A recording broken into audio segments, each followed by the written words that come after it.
What's going on, guys? Welcome to the G Fuel Phoenix Flame RBG World Championship, guys. How's it going out there? Is everybody ready to see some amazing RBG action? We got some people in the chat. We got Glogan, we got Hallie, we got Andy on deck. Guys, we got Paramar. What's up, guys? Thank you all for coming in. Yes, you see the tournament is starting soon, right? We're just bringing it in. A little bit of intro.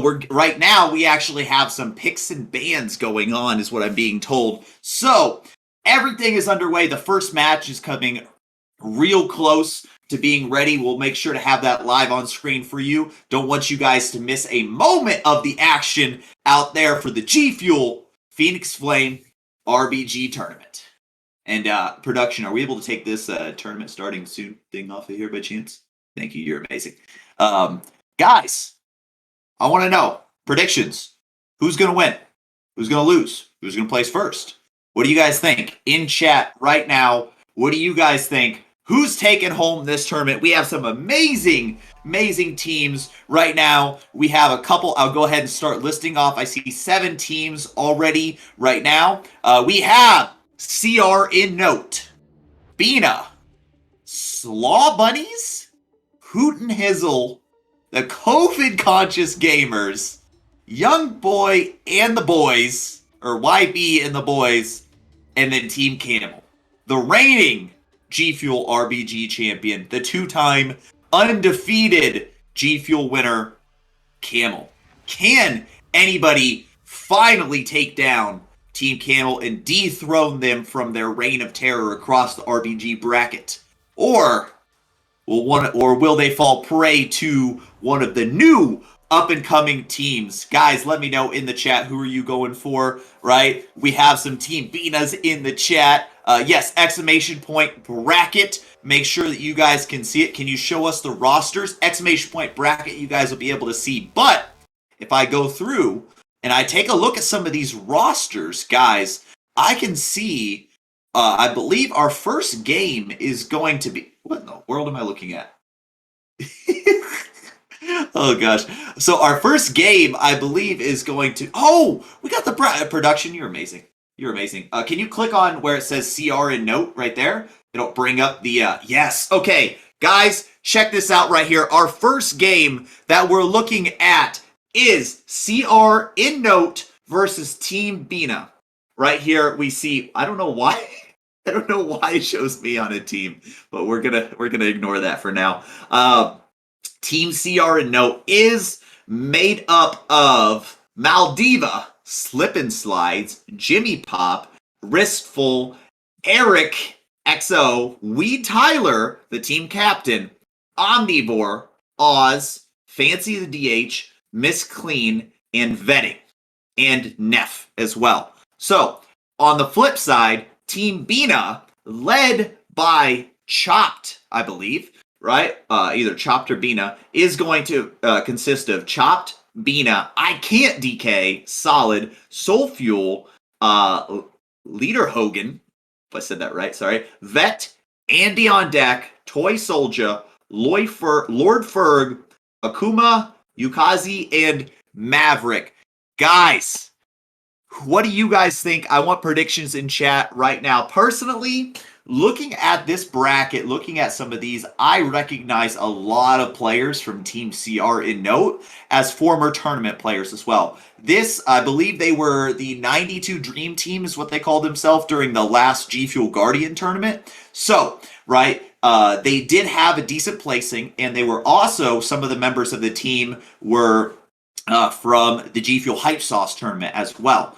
So, these are experienced tournament players, guys. They constantly run the top of the bracket, right? So, these are players who have definitely seen an RBG or two. But, on the flip side, Team Bina, this is also a team where I recognize a couple names, especially Chopped, especially Bina, especially Soulfuel, right? These are some names. These are some good players. I can't sit here and say this is 100% going to be, this is 100% going to go one way or another. I think Team CR in note definitely favorited, but Team Bina has always got that chance. Chopped about to go. I don't know if any of you guys have ever been windwalkered by Chopped, but that man does some damage. He does some damage for sure. Production, do we want to check out the next matchup while we're still checking this out? Okay, so our matchup number 2 on deck that we're going to see is going to be Slaw Bunnies, main team, versus Hoot and Hizzle. Taking a look at some of these players, I see Brambrot, Kapala, 4C, Brigsy, Umadur, Metro, Lazarus, Fluffy, XZZ, the tightest, Glogan, Quadribum, and you guys can. I'm not going to attempt that name. I'm sorry. I love you. I'm not going to attempt that name. Versus Hoot and Hizzle. Oh my gosh. Look at this team. MVP, who I believe is MVQ, Burn, Fearix, Black Dog, Soul, Unrealistic, Ryland, Patchy, Leroy, Russian, and Drew. I believe Maltiva is one. I think he just changed his name, but I believe Maltiva is on this team as well. Having Maldiva, having Fearix, having Burn, having MVQ, having Ryland. These are AWC tournament players, guys. This is looking good. This Hoot and Hizzle is a sleeper team. Now, that's not to say he's not okay. Well, sorry, I misspoke there. But MVP is a different person. But this is still a sleeper team, right? That's not to say that Slaw Bunny's main team doesn't stand a chance at all. No. Kapala is one, if not the best, right, Guardian Druid that I've personally ever had a chance to play with. Amazing player for sure, right? So you can never count out Kapala. I don't know exactly if they're going to be playing Guardian Druid or what they're going to be playing, but 4C, Brigsy, Fluffy, all veterans of the RBG community, not to mention Glogan. I don't know if he's going to be on that legendary Blood Decay. He's known all across the RBG scene for his legendary Blood Decay healer snatching abilities. So we'll have to see how this team, what class will be coming up. I had a prediction. I'd say Hoot and Hizzle definitely favored, but Slaw Bunny's main team nowhere near out of it. Also, if you see that, by the way, I see somebody, Minerva, saying that this is really laggy. I'm not seeing any drop frames on our end. I don't know what to tell you. I'm watching this from ours. I don't see any drop frames. I'm watching it also live right now. So I don't. Yeah, a little bit of a delay on the voice there. Also, production. You want to bring us on to the third matchup we've got? Okay, so our third matchup for the day that we've got for you guys is going to be the COVID conscious gamers versus YB and the boys. I'm looking at Jeter. I'm looking at Doragot. I'm looking at Trizzy, Dofer, Bad Ombre, Tucker, Legal, Squirt X, Natty, Jasper, Corruption, Ito, and Umaga on the COVID gamers. Dora, very healer. I definitely recognize Jasper's a name also known through the community. Tito, very good rep paladin in his own right as well. This is not a team of pushovers. This is definitely a good team. Now, bringing it over to YB and the boys, Leetkins, YB, full Dre. Oh gosh, names.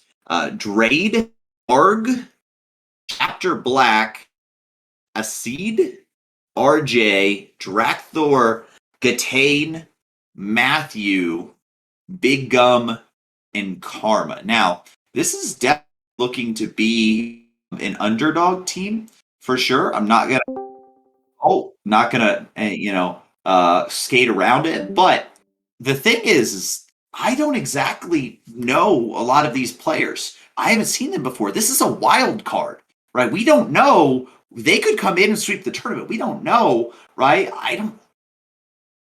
This is anybody's game. It's lagging for me now. What? Okay, match 1 starting now. Let's go ahead and bring that over to the first match if we want to bring it to the clean feed for a second here so we can check it out.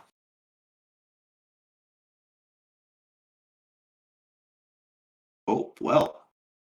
Yeah, clean feed, a little bit of delay. The first match I have is CR versus Bina, right? So if we want to go and we want to check out, I believe Maldiva's POV, we should have it in there. Now, just so everybody knows, everybody is mandatory has to have a 4-minute delay to avoid any sort of stream sniping, to avoid any sort of cheating. It is just for the integrity of this tournament, right? So match one may be starting now, but as soon as as soon as it shows like live, to where we're able to see it, you guys will see it as well. As you can see, right, Maldiva still doing his thing, right? You can see him and his team is all ready to go right here, right? They may be in the match right now, but 4-minute delay, guys, again, for the integrity of the tournament, for the integrity of the competition.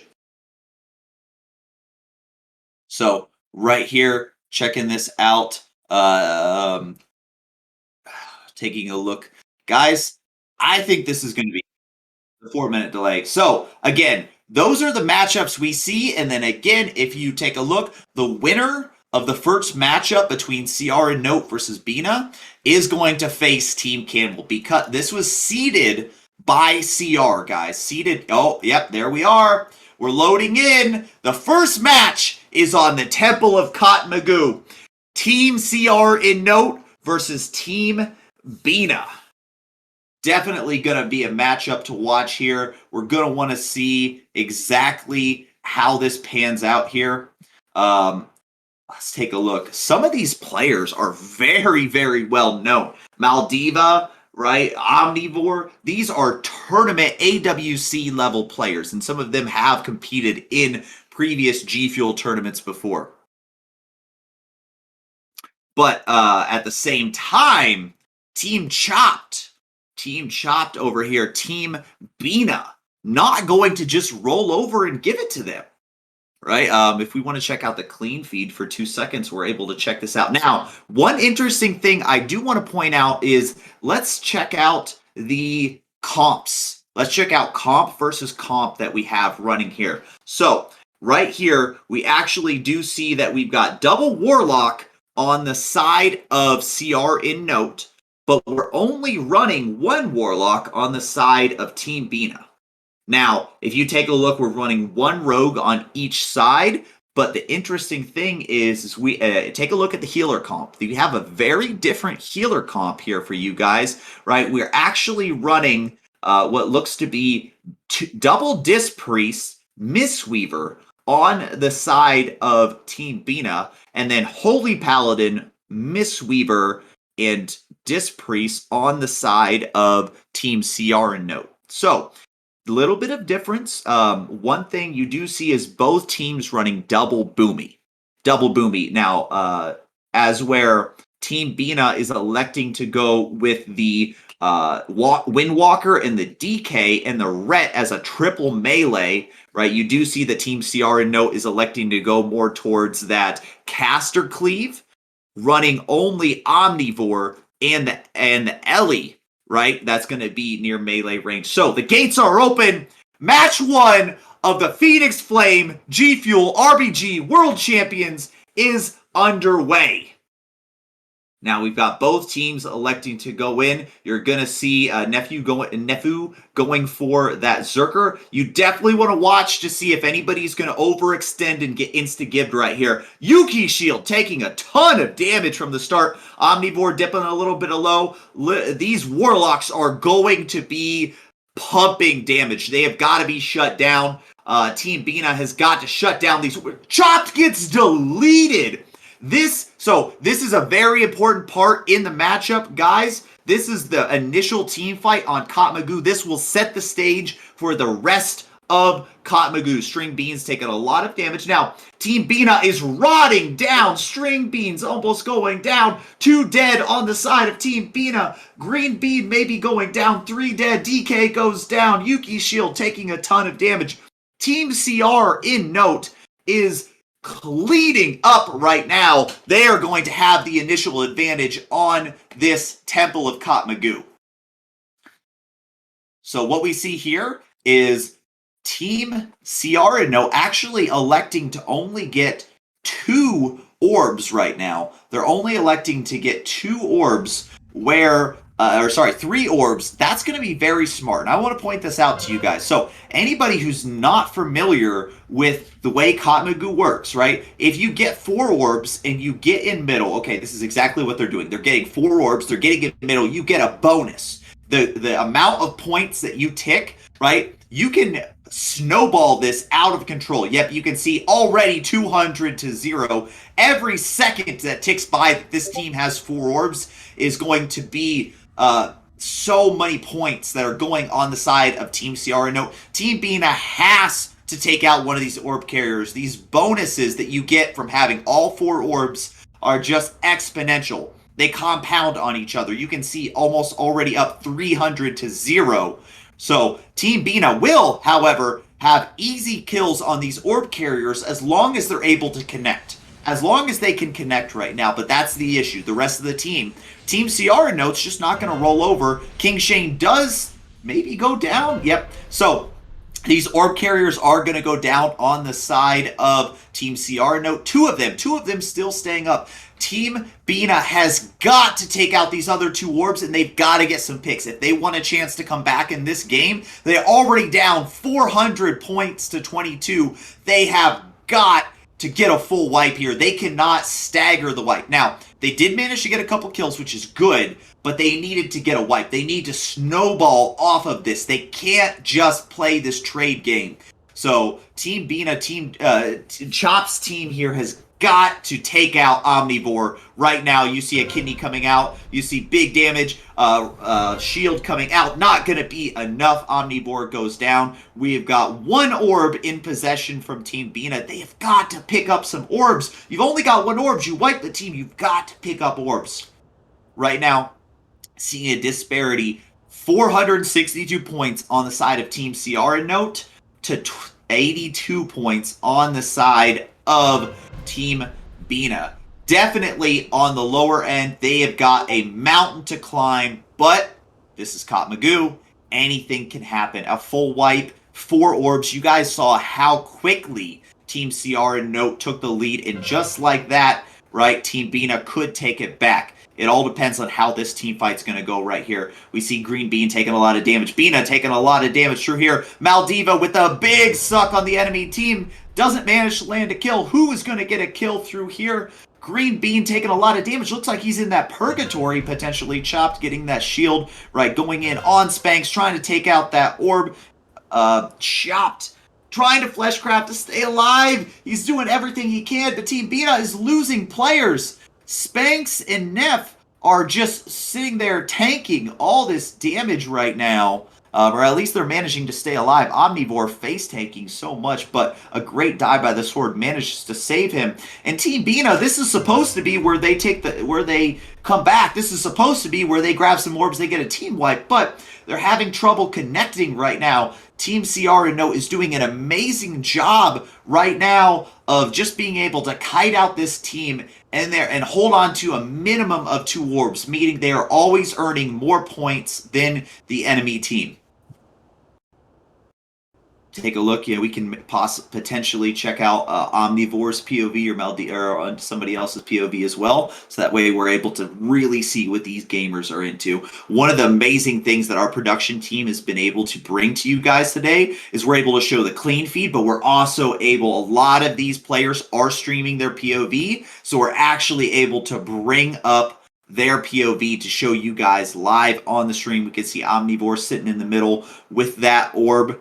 He definitely is doing a good job. This is a legendary warrior. I don't know if many of you guys know who he is, but he's competed in the AWC as well, right? Definitely multi-rank 1, knows what he's doing. A force to be reckoned with. If you want to take out this team, you've got to go through Omnivore.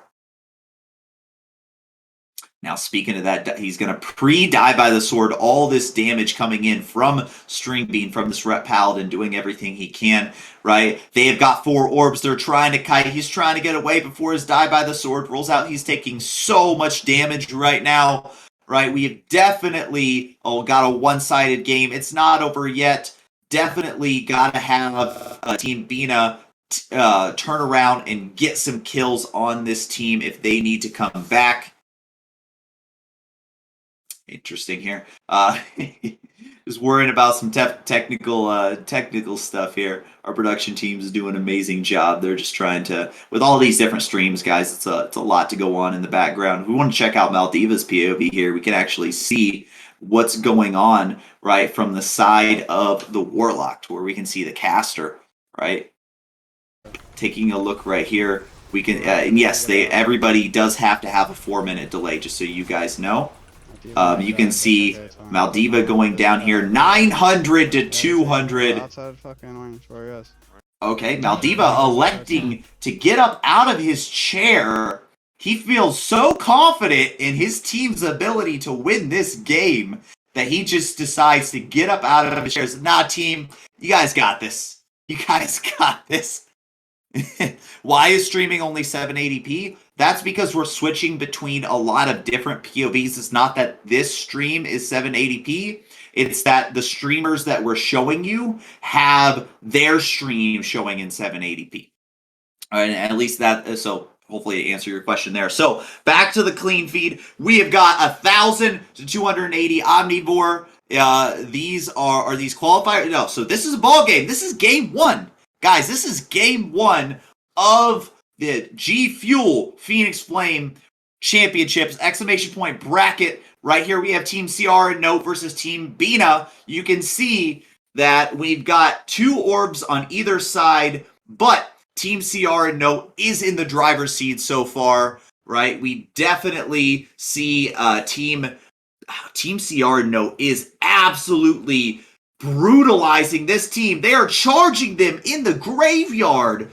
Oh my gosh, they have got to rally. Team Bina, I don't know if they're trying to go, if they're just saying, let's go next, but they are getting farmed in the graveyard right now. They have got to somehow get a regroup and go back in on this team. Team CR and Note playing this the extremely smart way. When they're up, right now they are up, but they don't have 4 orbs. Why? Because that's a liability. Let me explain. If you have 4 orbs, you get a big bonus, guys. You get a big bonus when it comes to your points. But if you're doing a good job of killing your opponent, right, all you have to do is maintain 2 to 3 orbs. So that way, if they manage to get a kill on your orbs, you're only losing 2 to 3 people instead of losing all 4, right? And that way, you can just re-pick up the orbs and constantly keep your advantage. It's all about keeping the advantage. So, exactly what I'm saying. Team CR Note, they had many people with big stacks, 2 people with big stacks on the orbs.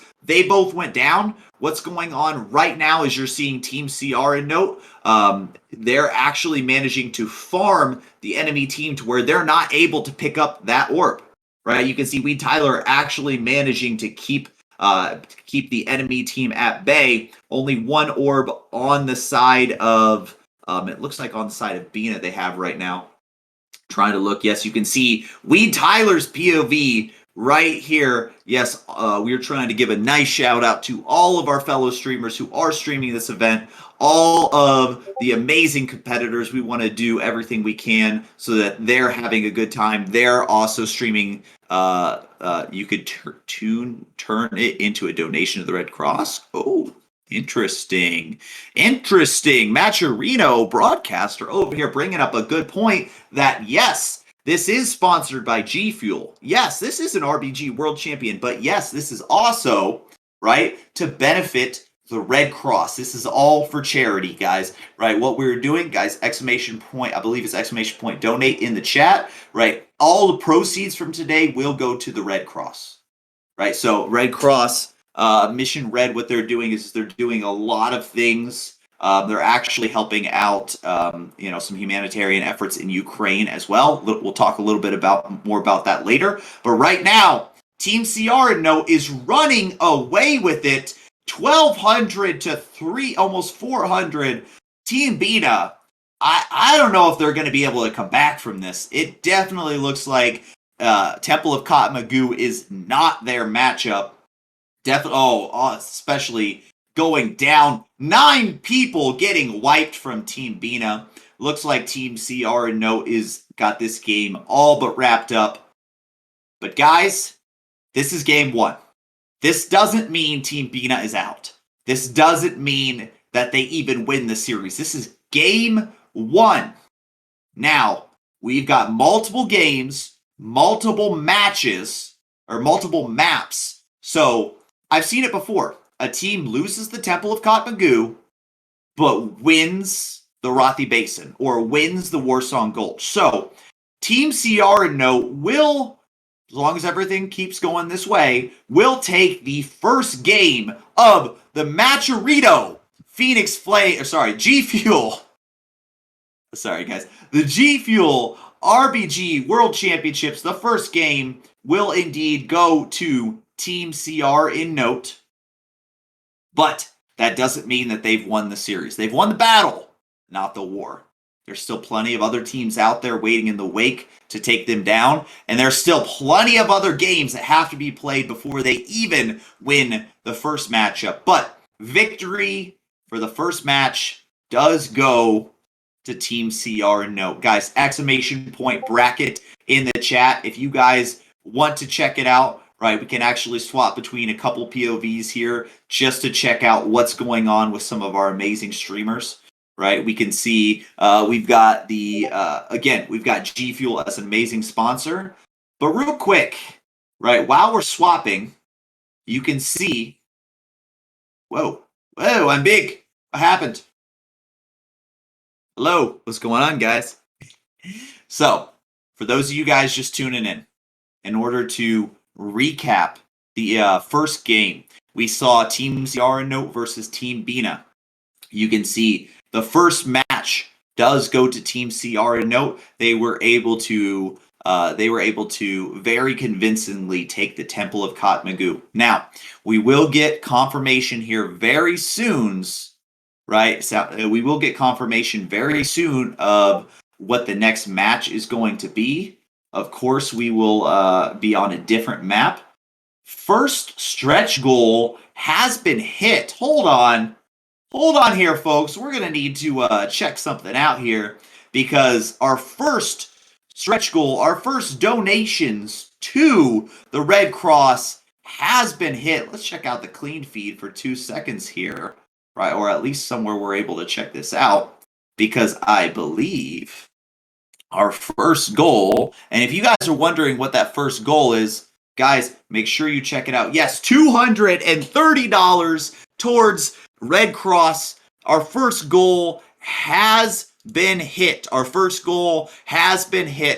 Guys, exclamation point donate in the chat. All the proceeds are going to the American Red Cross to help them out. But if you guys checked it out on the website, you guys know the first goal that has been completed, $100 to the Red Cross. Now, in spirit of G Fuel, I will down our G Fuel Blue Ice. That's what the flavor is, guys. So I will down our G Fuel Blue Ice can. For our first one, we are also 76% of the way towards our next goal. Our next goal is a G Fuel Dry Scoop. So we're at $230 towards the Red Cross right now, right? Once we get to $300, it'll be doing the Dry Scoop. But there we go. You love to see it.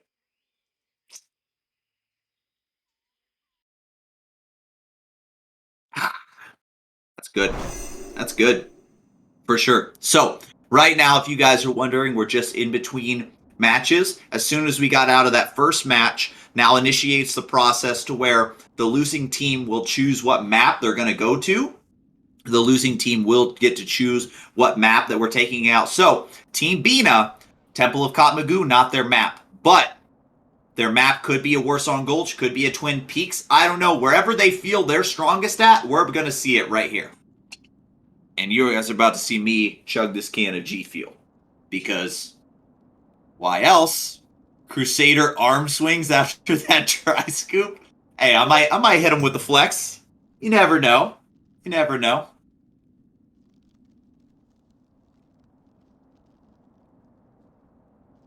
Maps are actually random. So I am learning that I was mistaken. I'm going off of the rules from the last tournament. Maps are actually going to be random. Okay, so loser does not pick map. That means we should be getting into another game.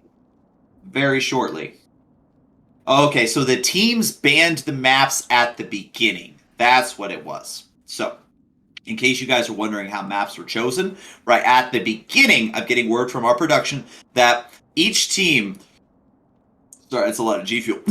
Each team is got to ban certain maps at the beginning. So now, of those remaining map picks, it is random. So, what map are we going to see next? Personally, I want to see a flag carry map. I really want to see a flag carry map. Want to buy some G Fuel right now? There you go. There you go, guys. Oh, next map is starting. Let's check it out, boys. I will keep working my way through this can of G Fuel as fast as I can. But our next map should be starting here soon, right? In 4 minutes. So, again, we are on a 4-minute delay, just to let you guys know. I was wondering where that load screen was. But can't wait to see Camel win every day. I don't know. Guys, in the chat, who do you think? Exclamation point bracket. Check it out. Who do you guys think is going to win? Team Camel, definitely the favorite in here. Definitely has won the last 2 G Fuel tournaments in a row. But there's some harsh competitors in here.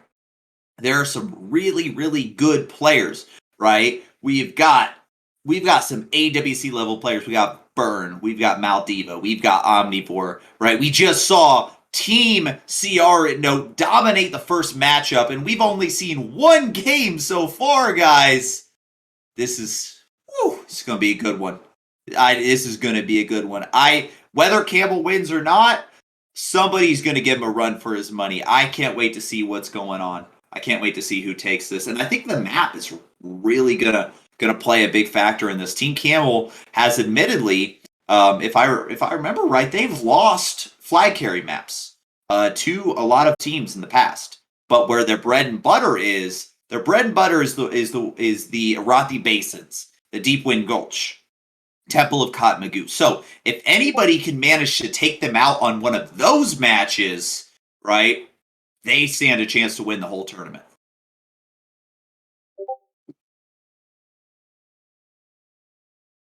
Oh gosh, there's so much more in there than I thought. Oh gosh, why did I? Oh good. So right here, you guys can see exclamation point bracket. You can see up here right now, we are on game 2 of CR and Note versus Bina. We will go to that second game here ASAP. And I think it's going to be a good one. This is going to be very telling to how this first matchup is going to go. It's going to be very telling to exactly what's going to happen with this first matchup. What are we watching right here? Is this... Okay, so it looks like Team Camel's getting some practicing in. Team Camel's getting some practicing in right now. I don't believe this is one of our games because Team Camel, they're waiting for the first matchup to be done. I think they're queuing ladder right now. So I saw somebody earlier say, "Oh, now's a safe time to queue ladder." Now's not a safe time to queue ladder. Absolutely not. Right, they're getting some practicing in. Are we able to swap to any other POVs here?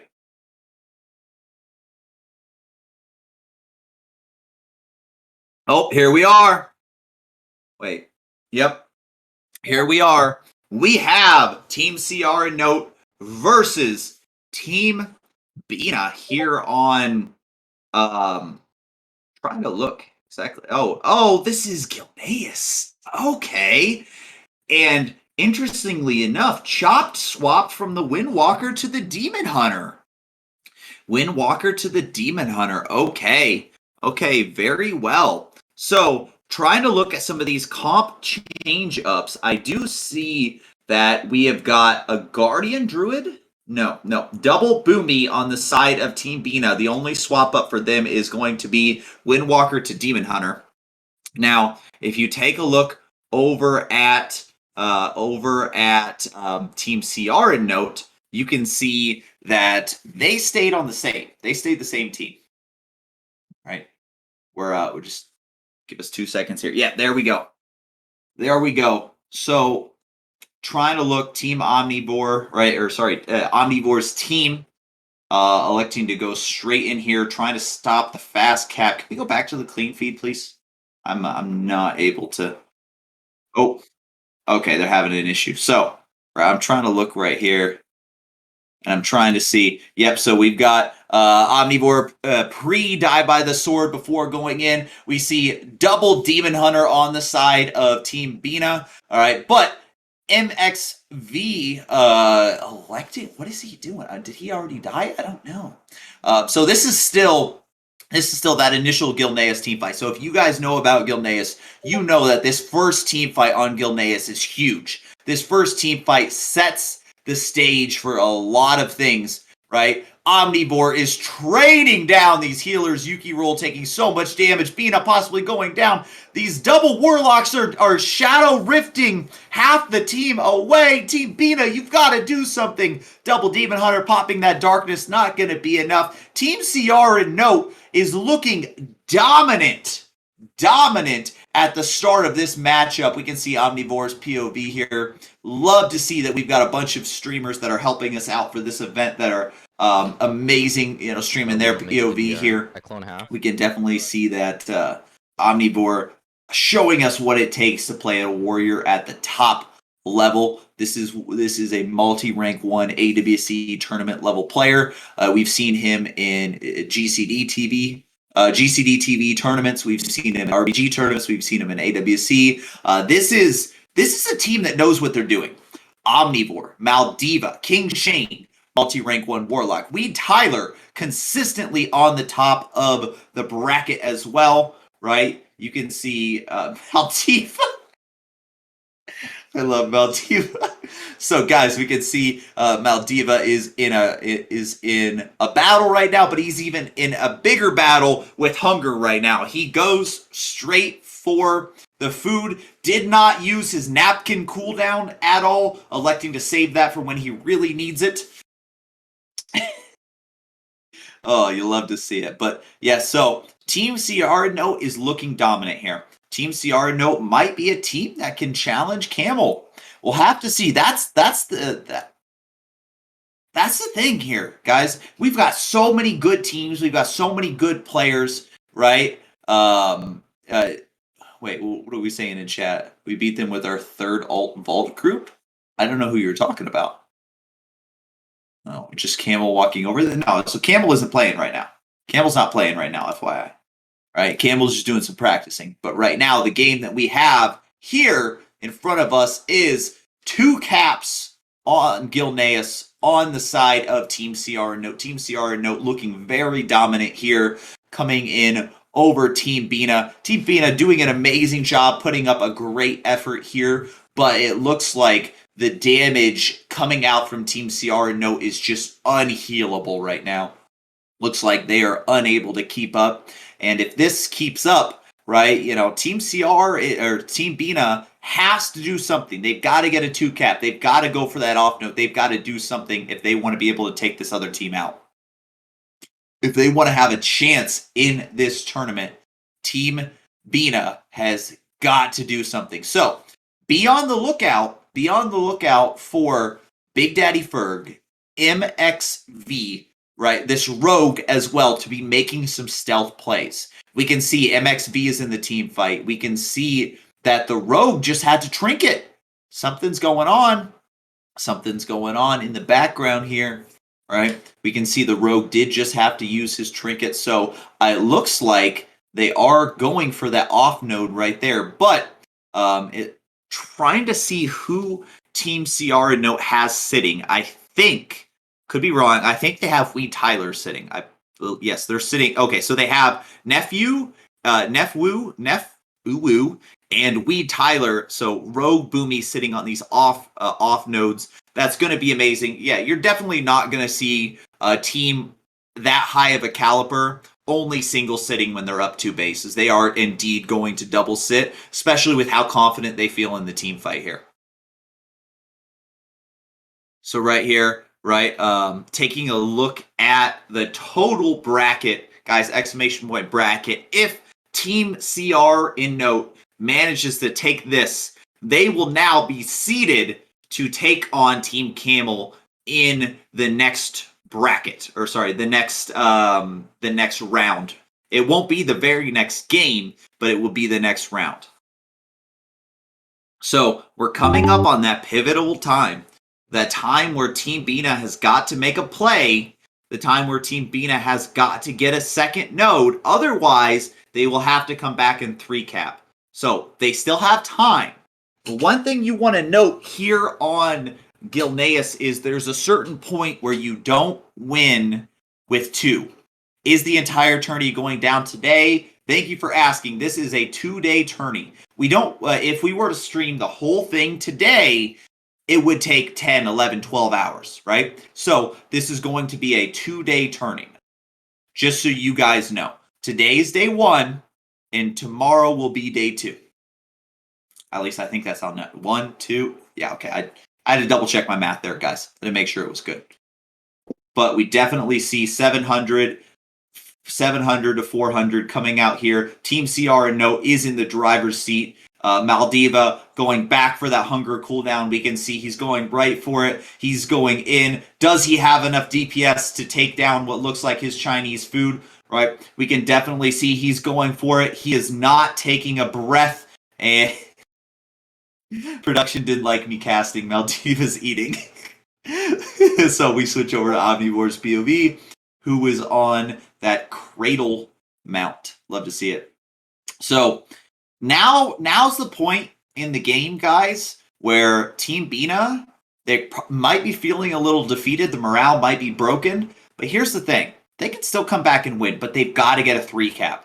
They have got to somehow make a play and go for the 3-cap if they want to have a chance on winning or staying alive in this tournament.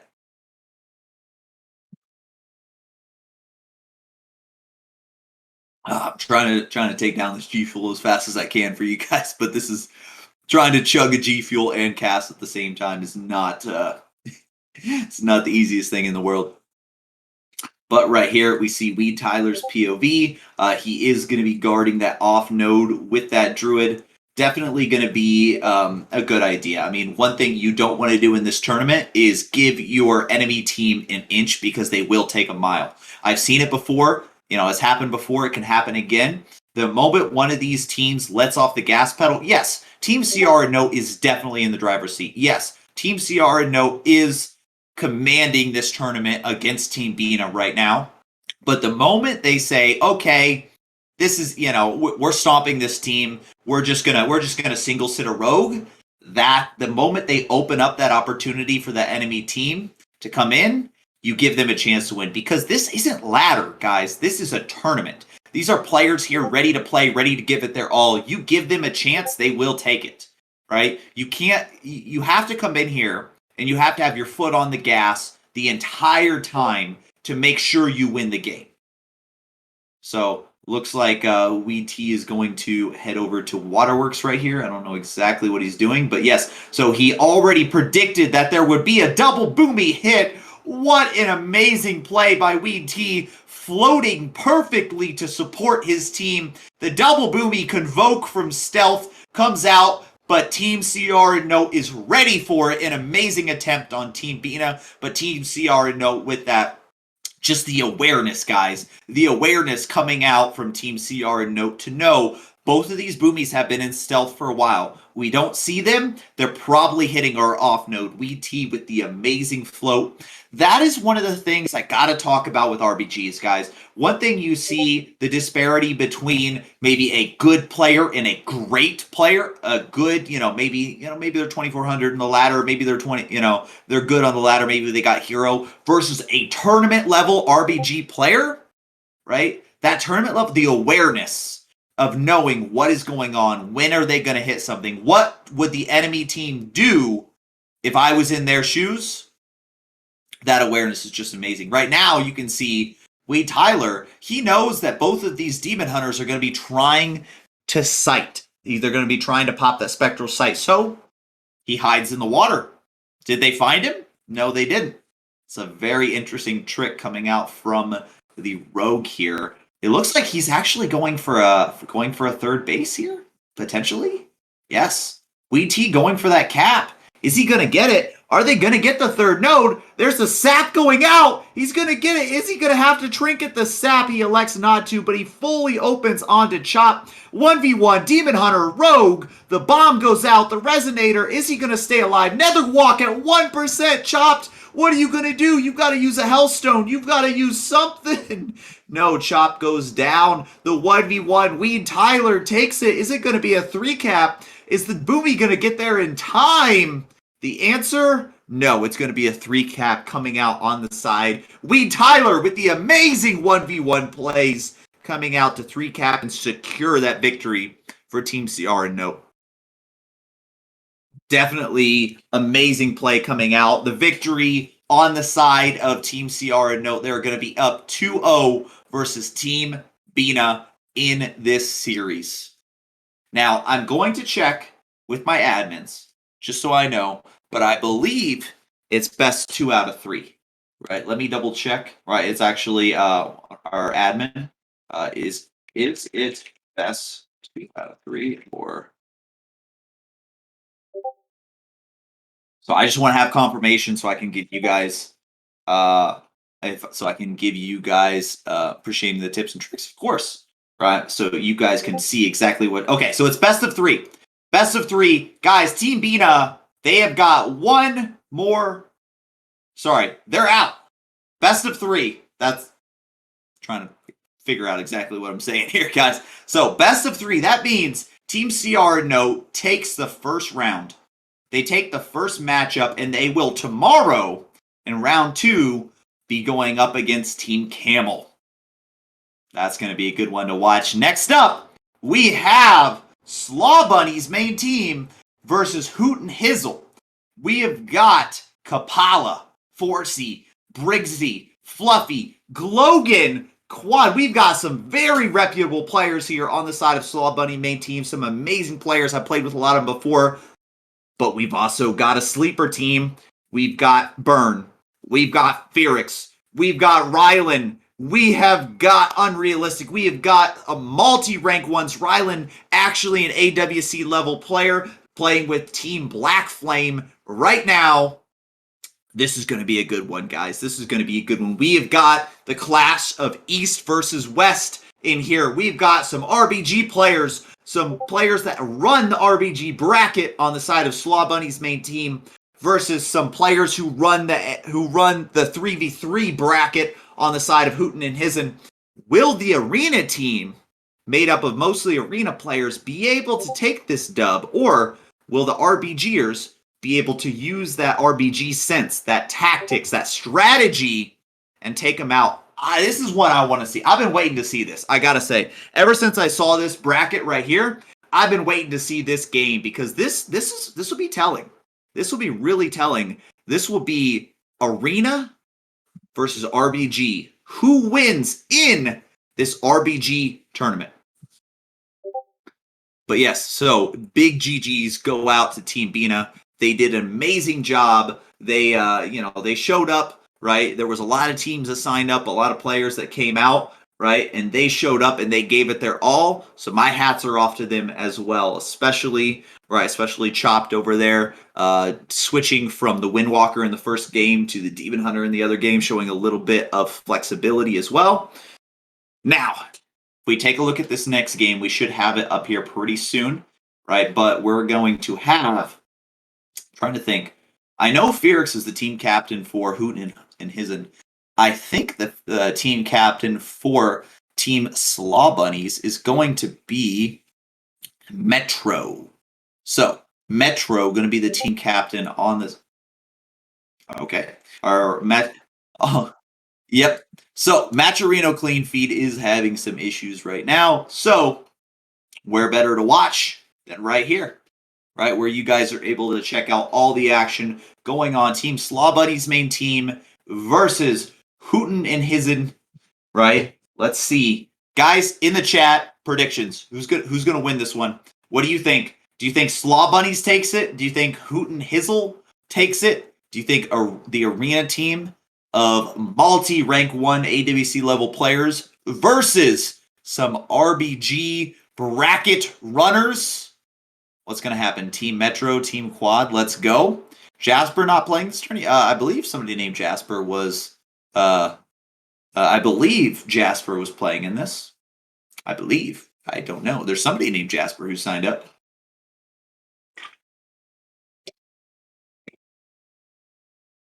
So, right now, trying to look at the comps. I'm trying to think and I'm trying to see. Fluffy plays that. We know we're going to see Fluffy in, I believe, on the side of Slaw Bunnies on that Boomy. I know Briggsy, 4C, and Kapala are also very good multi-classers. So I think we're going to see maybe a melee cleave coming out on the side of Slaw Bunnies, and then maybe a caster cleave coming out on the side of Hoot and Hizzle. Because Burn is a primary Mage Lock player. Fearix, Mage Lock player, right? Rylan is going to be a healer, right? So I'm imagining he's going to be on that Holy Pally as well. Unrealistic, going to be a DK player. I don't think I've seen him play anything other than DK. But also, when we look, I don't see... I don't recognize all the players on Hoot and Hizzle. So I'm wondering if they are going to have... Oh, wait a sec. We've got a raid coming through from Maldiva. Maldiva, big shout out. Thank you so much for the raid over to the Matcherino channel. You guys dominated the first matchup. Great job to you guys. Big clap it out, guys. Hearts in the chat. Maldiva with the amazing Team CR in note takes the first matchup. Can't wait to see you guys versus Camel tomorrow. That's going to be a good one.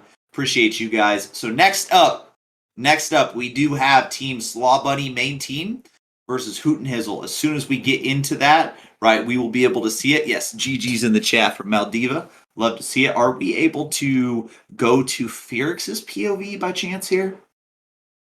I want to check out Fearix's POV just to be able to see, because that's what we'll be able to see when this starts, since our clean feed is having some issues.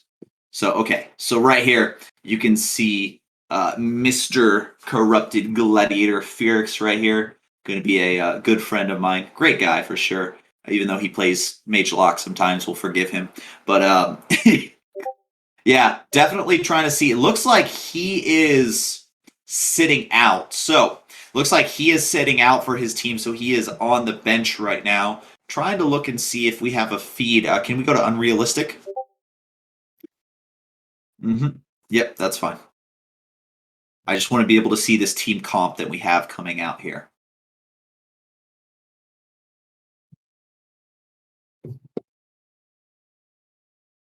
Okay, so I believe we have a war game coming out on the side of... Interesting. War game coming out on the side of Team Hoot and Hizzle versus Team Camel right there. Interesting. So, taking a little sneak peek into Hoot and Hizzle's team comp here, we can see MBQ on the DH there. I believe that's MBQ. I could be mistaken. MBQ, Tachi, right? We have got some very high-level players in this tournament for sure. I see Burn. Interestingly enough, they are running one Warlock, as we saw Team CR Note was running 2 Warlocks. So that's definitely going to be going to take into effect here. Now, if we take a look and we see the melee cleave, they have got DK, Warrior, Demon Hunter.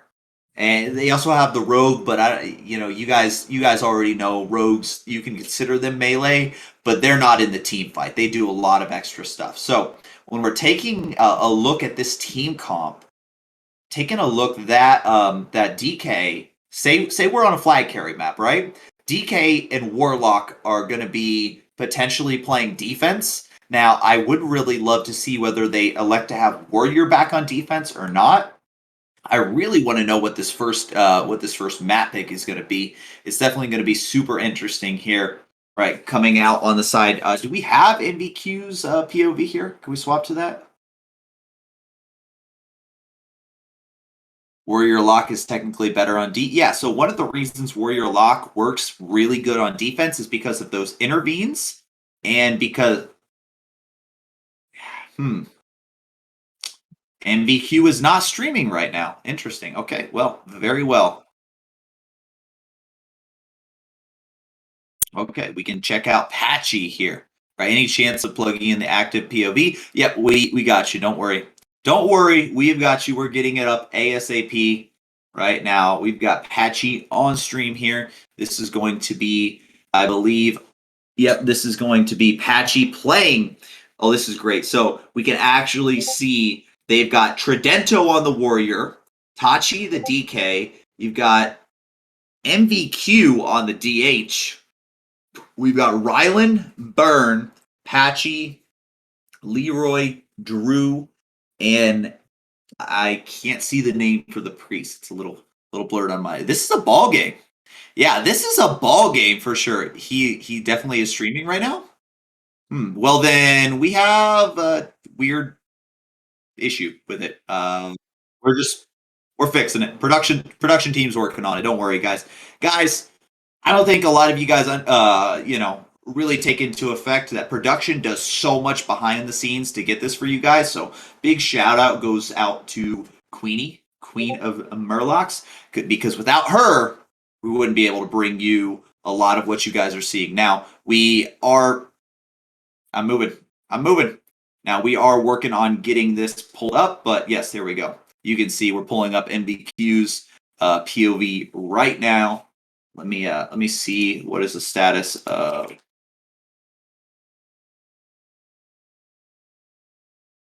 Checking on the status of the clean feed, but we can see, yep. So the next matchup should start here in a few minutes, guys. Right, the next matchup should start. Both teams are just finalizing their team comps. Interestingly enough, Double Mistweaver coming out on the side of Team Hooten Hizzle. Interesting. So this might be a response to the map pick, guys. This might be a response to the map pick. So, yes, very strong. These teams are solid. I gotta say, these teams are solid. We're able to check out and we're able to see. Now, I gotta say, big shout out goes to Rylan. Rylan is a multi-class healer. I'm really interested to see how this team specifically is going to do. Rylan plays for Black Flame in the AWC, right? Plays Pally, plays Druid, plays Shaman, plays Priest. So interestingly enough, because this is on live servers, I don't know how geared or how ready his priest is. I imagine it would be ready. Just like all these other competitors, I imagine everything is geared and ready. But if they're choosing to play an alt in this tournament, if they're choosing to play an alt, any player, because it works better with the team comp, you got to keep in mind, do they have 4 set? Do they have double Lego? Do they have their 2 set? Right? I mean, we could see MVQ, right? We know he has multiple Demon Hunters. Is this Demon Hunter ready? I'm imagining the answer to it is yes. But for every single competitor, do they have 4 set? I don't know. We'll see. Maybe some of them got lucky. Maybe some of them didn't. That's one issue with this being on live servers. Unfortunately, not in the tournament realm. Is we actually have 4 set, 2 set, different character swaps. So, got to take that into effect here. Got to take that into effect. So, again, exclamation point bracket in the chat, guys. You guys are able to check out what's going on. We are on game number 2 in the series. We are on Team Hooten Hizzle versus Slaw Bunny's main team coming at you ASAP. We'll have confirmation here in a couple seconds on what's going on with what's going on with the map pick. But after that, we will get into the match. Oh, clean feed is working. Yep, so little technical difficulties, of course, going on in the background, but we have finally got the clean feed back up. You can see the POV of our cameraman. His name is Danny, and he's here flexing his BFA, a Mighty Caravan Brutosaur, just letting us know that he played way too much in BFA. Big cheers to our cameraman Danny over there. Oh gosh. But The clean feed is back up and running, so you guys will be able to see that. Now, as far as map pick, let me see. Because I know that part of this process, guys, is not just the map pick, but when these teams go in, they're talking to our admin right now. These teams actually ban certain maps to where those maps can't be used. So, after the maps are banned, then it randomly chooses a map from the remaining maps, and that is what you see on your screen. So right now, right, is there a bracket? Yes, exclamation point bracket. Oh, we're starting up. We're starting up. What are we seeing here? Where we go? Is this Eye of the Storm? Ooh, Eye of the Storm. Okay. So let's take a look. Let's check out this team comp. Coming out, we already kind of checked out the team comp coming out on the side of Hoot and Hizzle. Let's check out Team Slaw Bunny's main team. We are seeing, we are seeing Kapala on the Warlock. Interesting choice. Okay. Ocean Man on the Blood DK. Oh, Glogan bringing back the Blood DK menace. What you're going to see, if for those of you who don't know what's going to happen here, Ocean Man is going to walk over to the enemy team. He is going to grab their priest, and he is going to try to run him into the ground. He's going to try to consistently grip him away from the team. Very interesting strategy, but when you're here in a tournament, you do anything it takes to win. So that means, will Team Hoot and Hizzle be able to keep Glogan away from their healers, or will they have to commit extra resources to keeping all three healers in the matchup? Basically, just so you guys are aware, what playing with the Blood DK does is it trades one member of your team sitting out, not playing the game, for one member of the enemy team sitting out, not playing the game. But Ocean Man is able to choose who it is. So he's a DPS, right? Or he's a DPS, he's a tank. What they do is force it into a 9-player versus 9-player, but they're trading a tank for a healer, right? So they're able to actually kidnap a healer. Therefore, you're doing a 9v9, but one team has 3 healers and one team has 2. So what it is giving your team a competitive advantage. We'll have to see Benny the Jet, Kapala walk down. They've got some really good DPS on this team. Let's find out exactly what's going to happen in this Eye of the Storm.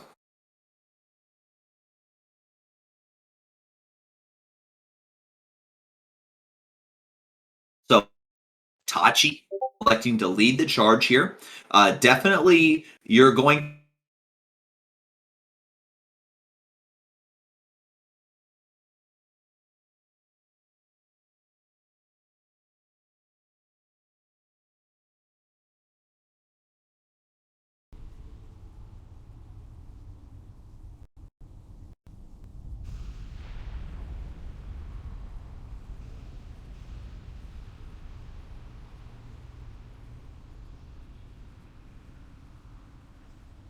maps that you can war game.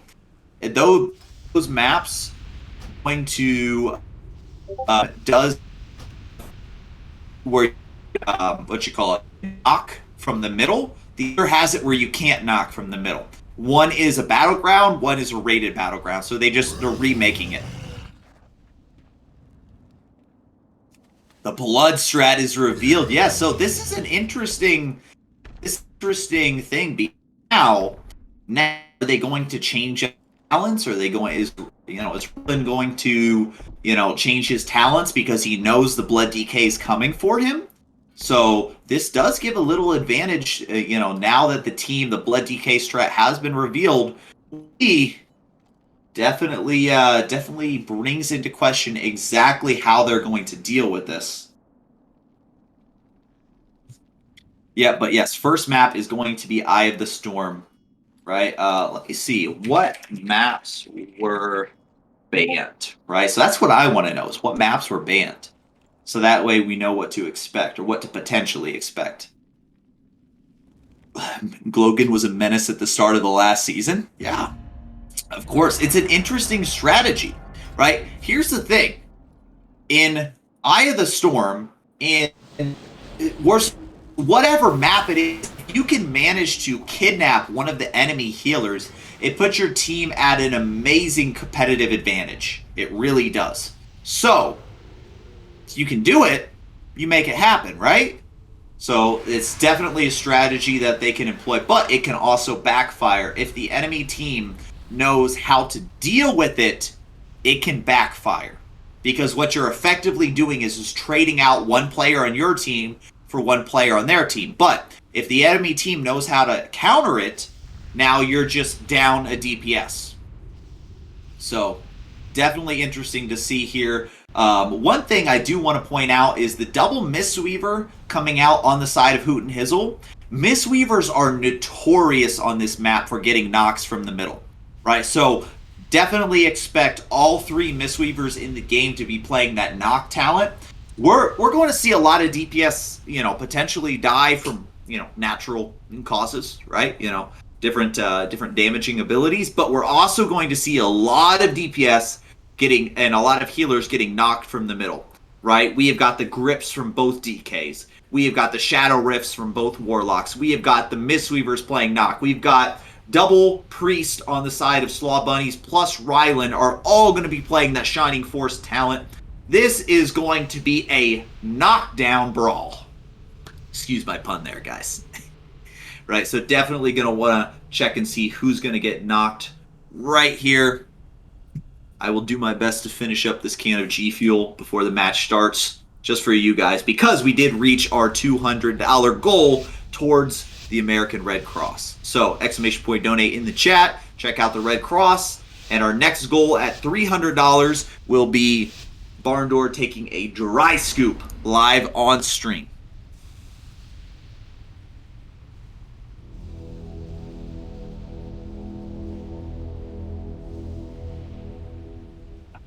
Woo! Ugh, woo! It's a lot more in there than I thought. That was a big can. So our first stretch goal has been finished. Now, we've got Ocean Man coming in, leading the charge. Who's he going to kidnap? That's what I want to see. Who is Ocean Man going for? We've got Patchy! Patchy getting knocked, but ports right back up. Great play by him, but now he's taking a lot of damage. Got Ocean Man going right after Rylan, but the knock comes in. Rylan playing Night Fae Priest to save himself. Great plays on the side of Rylan. Tachi taking a ton of damage. Tridento taking a ton of damage. Team Slaw Bunnies is pushing the mid here. They are pushing. Tachi goes down. Team Hoot and Hizzle is on the back foot at the start. Tridento gets knocked. Champagne gets knocked. Elbow taking a ton of damage. Team Slaw Bunnies is winning this first main team fight. Burn goes down. MVQ taking a ton of damage, right? Interesting camera angle. It's like, yeah, I know it is like a drone cam. So this is the newer, what you call it, War Game Spectator here. So you're actually able to see Team Slaw Bunnies. Team Slaw Bunnies actually takes the flag. Okay, so this doesn't mean the game's over, but you can see Ocean Man kidnapping Rylan. Poor Rylan. Can we get F in the chat for here? Some F's in the chat for Rylan. This poor guy is not going to be playing the game. He gets mind controlled off the side. Oh no. Poor guy. Ocean Man kidnapping Trident right now, slowing everything they can. Slaw Bunnies is up one cap. Both teams have two flags right now. Slaw Bunnies is coming out of nowhere. Again, team, right? You can see over here on this side, right? Sorry, this side, Team Arena versus Team RBG. And right now, Team RBG is definitely showing their RBG skills, their dominance here. We've got another healer going down. Rylan, poor guy, dead again. Right, Hoot and Hizzle is having a hard time. They're going to have to try to win this team fight. They cannot be giving up flags like this. Yeah, latency quality's fine. Yes, the quality's looking fine. So Rylan coming back. Ocean Man, though, doesn't see him. Ocean Man coming into the fight. Is he going to kidnap? Yes, he does. Poor Rylan not going to be able to join the fight. Ocean Man is kidnapping him. Slaw Bunny's main team doing an amazing job here. If Hoot and Hizzle wants to have that third healer in the fight, Hoot and Hizzle has got to save Rylan. They've got to commit resources over there. Champagne X going down. Elisham taking so much damage. MVQ Burn taking so much damage. Poor Rylan. Poor guy. Definitely an interesting thing. Now, this is interesting. Team Hoot and Hizzle with only two healers is managing to stay alive. They're actually ooming Slaw Bunny's main team.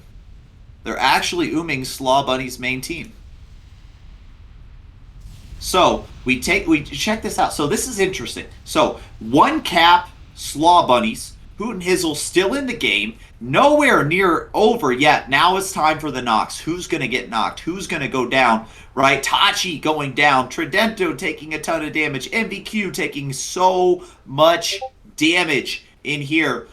Can they stay alive? Can Team Hoot and Hizzle spin that flag? Looks like Kapala is doing an amazing job on that Warlock, right? Yes, if MVQ and Tridento go down, right, they do MVQ, Tridento, and Tachi. If Team Hoot and Hizzle loses their main front line, you are definitely going to see Slaw Bunny's main team. Wait! Slaw Bunny's main team take a third base! Slaw Bunny's main team take a third base! Team Hoot and Hizzle got capped on! Oh my gosh! Walk down takes Mage Tower under their nose. Oh my gosh, and Rylan getting knocked off the edge and then feared. Poor guy. Slaw Bunny's main team is dominating this first matchup right here. Ocean Man, Tachi, Walzers, MVQ, Champagne trying to take a base here. You can see that MVQ is playing Necro Demon Hunter, by the way. Ocean Man taking a little bit of damage. He's getting healed back up. Slaw Bunnies is in the driver's seat right here. Oh, they took FR. Sorry about that. They took FR. Ocean Man managing to be extremely useful. Why do you play a Blood DK? This is why, guys. You play a Blood DK because... Oh, there's the bomb. The grip. Ocean Man spinning the team. Oh my gosh. Slaw Bunnies gets the base. They're able to spin it. We have got 3 bases on the side of Slaw Bunnies. We've got another cap. Another flag has been capped. Team Hoot and Hizzle have got to do something if they want to come back in the side of the storm. Now, it's not unwinnable, right? They can definitely come back in this tournament. They can definitely come back in this game. We can see MVQ's POV here, right? This is an amazing multi-rank 1 level Demon Hunter, one of the best Demon Hunters in North America for sure. But this is not a one-player team. This team, okay. So we've got the 1v1, the Demon Hunter, MVQ, Benny the Jet comes in. The Demon Hunter is going to go down. The Boomy did come in to back him up. That is the thing, guys. That is the thing. You've got Team RBG versus Team Arena. Now, MVQ might have won the 1v1 against the Rogue, but here's the thing. Is this team's RBG awareness is so good that they know we're not going to let him 1v1. We're not going to let our Rogue 1v1 MVQ. We're just going to back him up. We're going to float. We're going to make sure all of this is taken care of. Hey, you see this guy right here? Handsome looking guy, right? Yeah. Oh, man. I love Felix. Oh, he's just screen capturing. But we can see on here, Team Slaw Bunny's main team is in the driver's seat right here. Yep, we've got Patchy's POV. We've got 3 bases on the side of Team Slaw Bunnies, 1 base on the side of Hoot and Hizzle. Patchy, the Mistweaver, doing his best to escort that flag carrier. Actually, 4 bases! 4 bases! Team Slaw Bunnies 4-capped! Team Slaw Bunnies managed to get the 4-cap. MVQ has the flag on the side of Hoot and Hizzle, but it doesn't matter. You can't cap the flag if you don't have a base. Okay, we gotta go to the clean feed here. We've got to see. There's a lot of stuff going on right here, and we gotta see it. We've got MVQ with the flag, but it doesn't matter. You can't cap a flag if you don't have a base. Slaw Bunny's main team with the 4 cap. Hoot and Hizzle is fumbling the first matchup against Slaw Bunny's main team. Now, Eye of the Storm may not be their map. Guys, I want to point out, Eye of the Storm may not be their map, but this series is far from over. Even if Slaw Bunnies takes this first game, this is a best of 3, right? That doesn't mean they're going to take it next. But we do see that the Ocean Man, the Blood DK strategy is really throwing them off their game. Hoot and Hizzle was not ready for the Blood DK. They were not ready to play without Rylan. Rylan is a huge member of this team. He does massive heals, and they were not ready to play without Rylan, right? And so whether they chose to commit resources towards X, Y, or Z, whatever it was, they definitely are having some hard time dealing with this Blood DK. Kapala goes down. Rylan actually managing to stay in the fight here. We actually see that Hoot and Hizzle has the flag, and they were able to get a base back. Looks like they were able to get FR back. Now, MVQ sitting the base has his trinket, but Demon Hunter is not always going to be the best base sitter here. We do see that Benny the Jet is electing to sit Mage Tower right now. Waz sitting Mage Tower. We do see that Slaw Bunnies is playing the safe, and they are going to double sit all 3 of their bases. They're not worried about the flag. They're not worried about FR. They're worried about maintaining their 3 bases, maintaining that lead, because if you look at the mathematics, I don't believe there's enough time between now and when Slaw Bunnies hits 1500 to where if Team Hoot and Hizzle wants to come back, they have to A, chain cap the flag, but they've also got to take another base. So if they never take another base and Slaw Bunny's main team holds 3, they will win this game. So we see a team fight breaking out over at Blood Elf Tower. Ocean Man has joined to be able to spin this flag endlessly. Grabby hands going out, right? We've actually got grabby hands on grabby hands. We have some DK on DK violence going on here. Who's going to take it? Ocean Man, Tachi. Who's the better DK? Right, we'll see. Looks like Team Hoot and Hizzle doing everything they can to spin this base. We'll see what team, we'll see what Slaw Bunny's main team is. It sorry, the names got switched on me for a second. We'll see what this team is able to pull out. But Hoot and Hizzle, they've got to cap that flag, and they have got to take another base back, and they've got to do it ASAP. They are running out of time.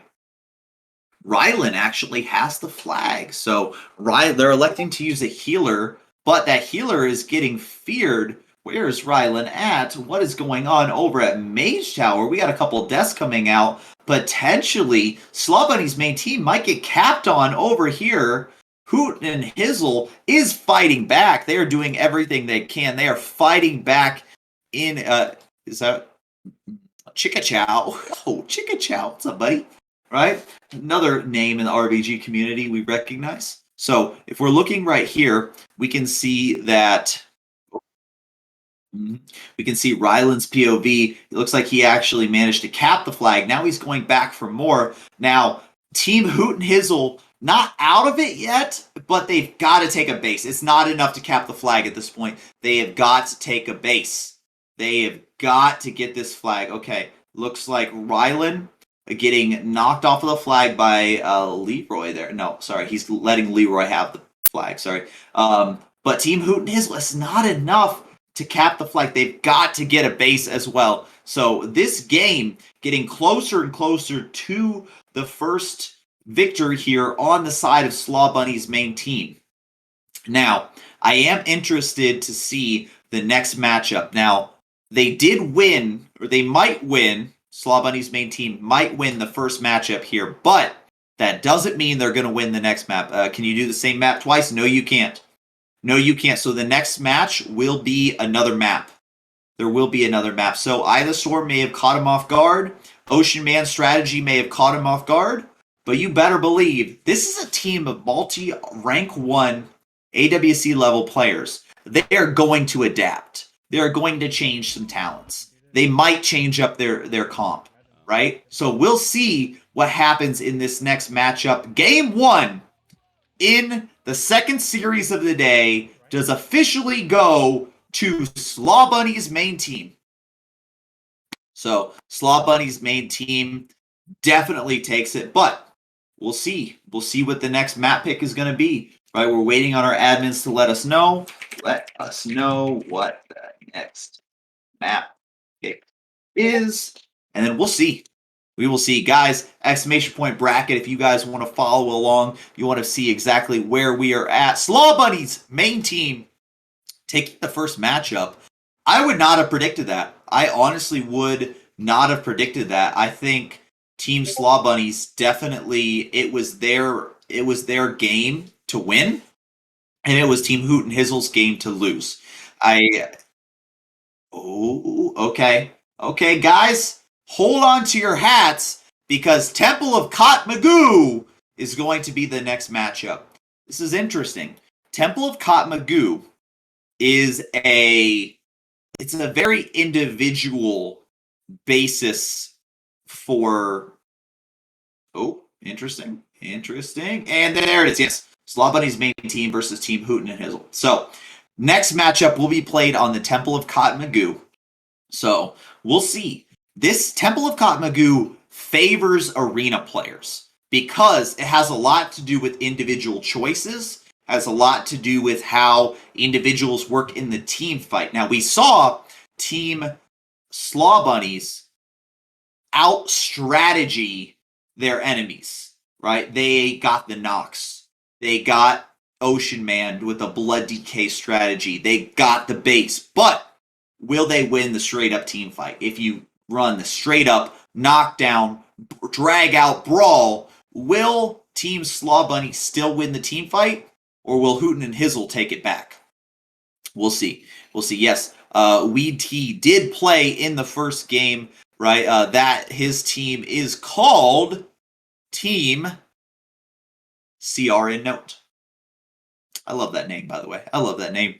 Guys, exclamation point bracket, you can see our teams. We have 7 teams for this tournament. Team CR in Note, Team Bina, Team Slaw Bunny's main team, Team Hoot and Hizzle, COVID Conscious Gamers, then YB and the boys, as well as Team Camel. The reigning 2-time G Fuel RBG World Championships leaders. They have won the last 2 tournaments, the G Fuel Guardian and the G Fuel Hype Sauce. But if there was ever a team, if there was ever 1 or 2 teams or 3 teams that have a chance of taking out Camel, it's right here, right? You better believe since the last G Fuel Guardian tournament, every team out there has been watching Camel. They have been watching and they have been waiting for their chance to take them out, to dethrone the champions in their natural habitat. Team CR in Note is first up tomorrow to take down Team Camel. Will they be able to do it? We'll see. And Team Hoot and Hizzle, Team Slaw Bunnies, COVID Conscious Gamers, Young Boy, or YB and the boys, all trying to take out Team Camel as well. We'll have to see. So, as we reach this second, guys, we're waiting. We've got a couple minutes for the delay. So, we're going to take a 5-minute Red Cross commercial break. I want you guys to see, right, the associated charity, the Red Cross, and everything that they're doing. So, we're going to go to a quick commercial so you guys can watch that. I've made the difference in someone's life. The rewarding part is just to see that you're actually helping somebody.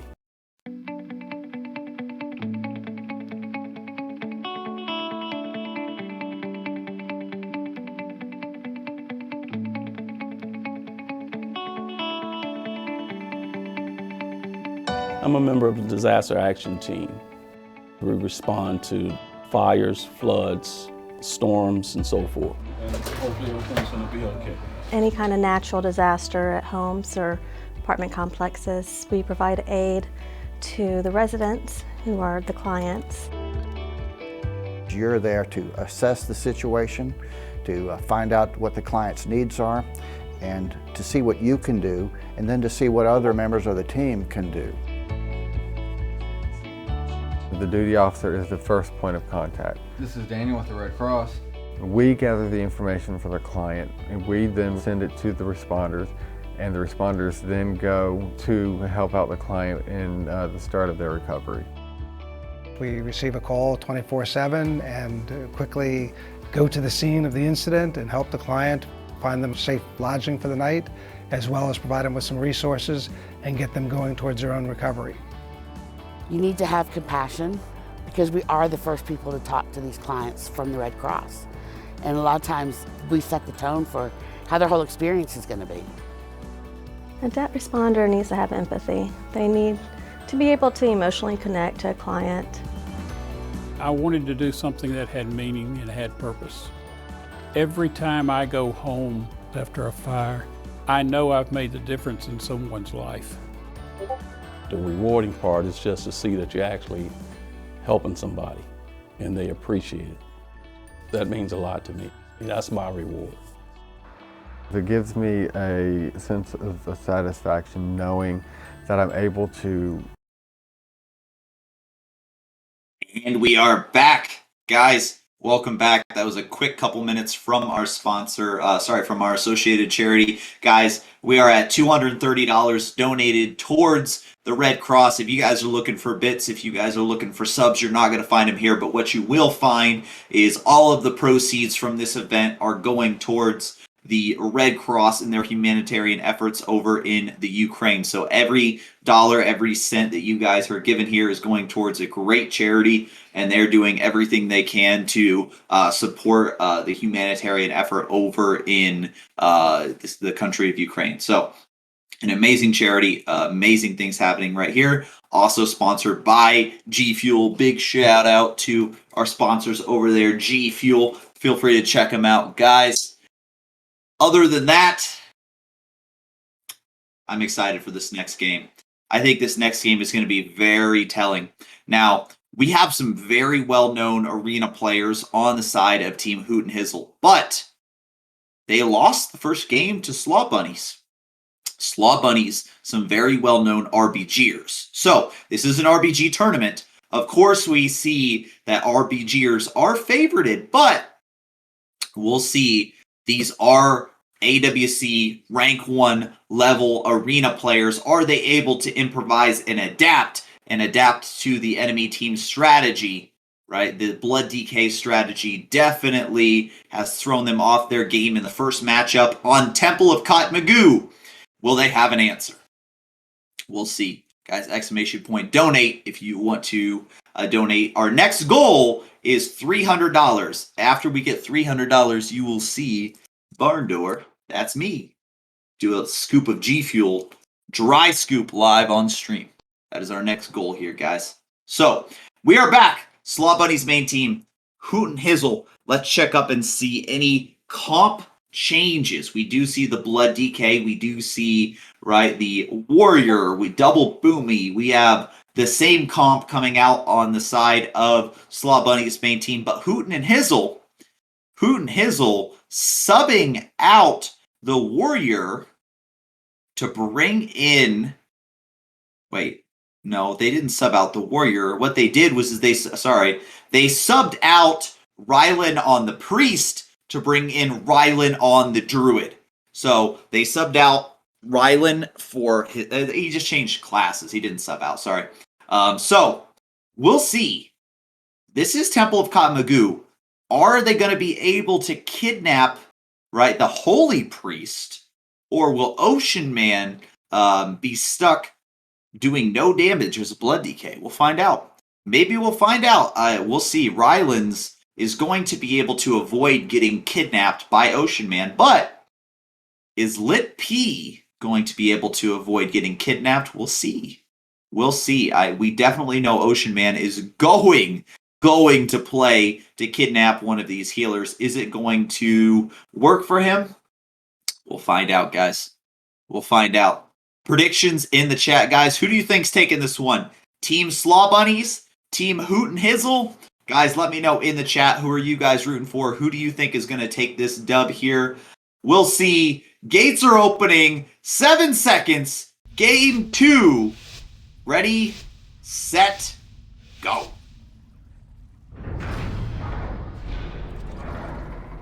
So, little little delay on the side of the gates there. But we see Rylands is playing Necro Resto, which is a little bit interesting here. A little bit interesting coming out on the side of Hizzle. We'll see. They're electing to jump in the middle. They're trying to bait the team fight in the middle. They're trying to bait it in. There's a grip coming out on the side of Lit. Ocean Man already trying to kidnap that priest, but it's not working. We'll have to watch these health bars. Who is going to open up first?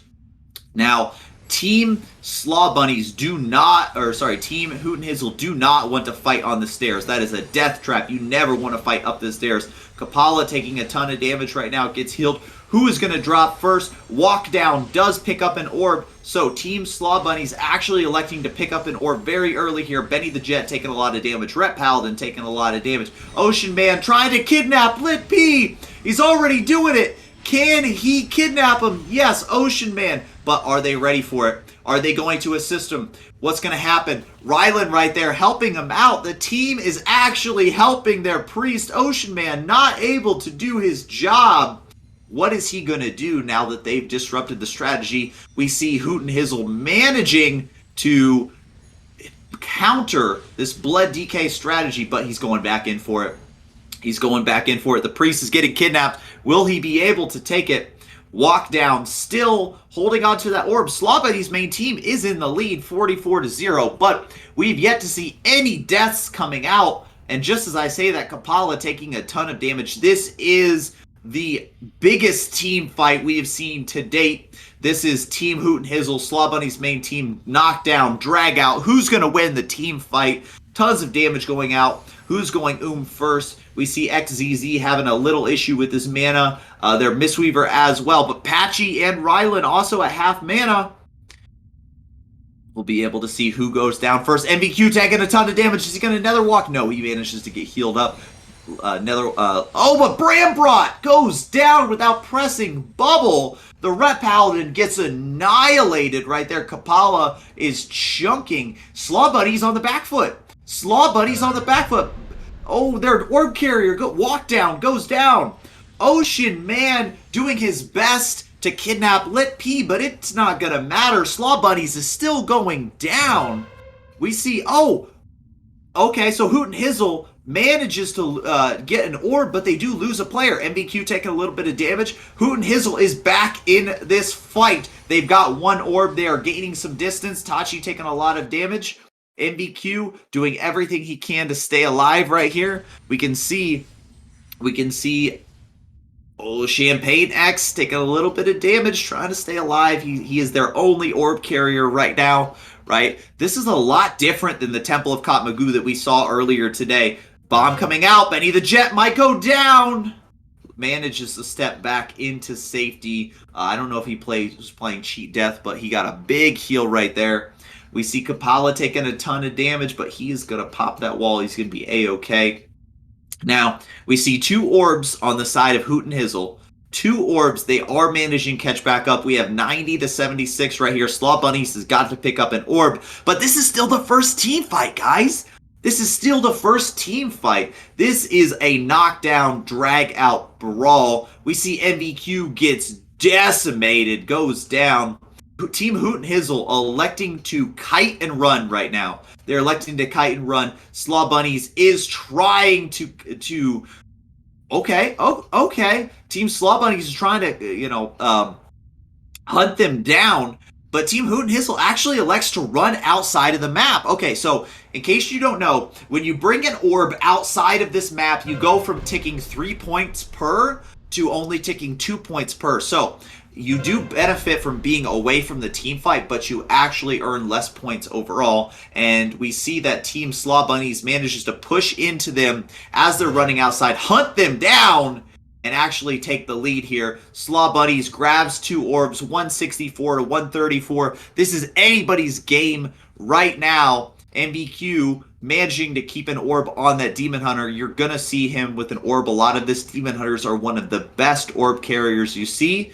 But Benny the Jet waiting, opens on MVQ. MVQ has to trinket it, trying to get away. There's the kidney, and MVQ goes down. No orbs on the side of Hoot and Hizzle. They have got to regroup.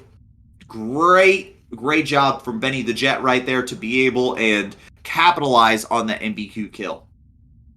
And one thing you see with that kill coming out too is Hoot and Hizzle, they're really falling behind right here, and it's not because they don't have orbs, it's because they are staggering. They are running in one by one. They are not grouping up. Slaw Bunny's main team is picking them off, keeping these orbs to where Slaw Bunny's main team, they were having some trouble in the beginning, but they actually are snowballing out of control. They've got 3 orbs right now, Hoot and Hizzle without 1, but they are staggering these enemy kills. Slaw Bunny's main team has got to get away from the enemy team. Oh, poor Lit P. Poor Lit P. Ocean Man has kidnapped him, but they have Tachi. Tachi is trying to save his priest right here. He's gripping Ocean Man away, but Ocean Man doesn't want to let him go. Ocean Man trying desperately to hold on to Lit P, having to commit Tachi. We've got a side team fight going on here. Burnex actually goes down. That's going to be really bad for Hoot and Hizzle. 3 orbs on the side of Slaw Bunnies. Why is Hoot and Hizzle not picking up that extra orb? They need to do something. They are falling way behind here. They do manage to get a kill onto one of their orb carriers, but having to commit so much resources over towards Lit P, Slaw Bunnies is doing an amazing job at taking command of this RBG. Slaw Bunnies has taken command.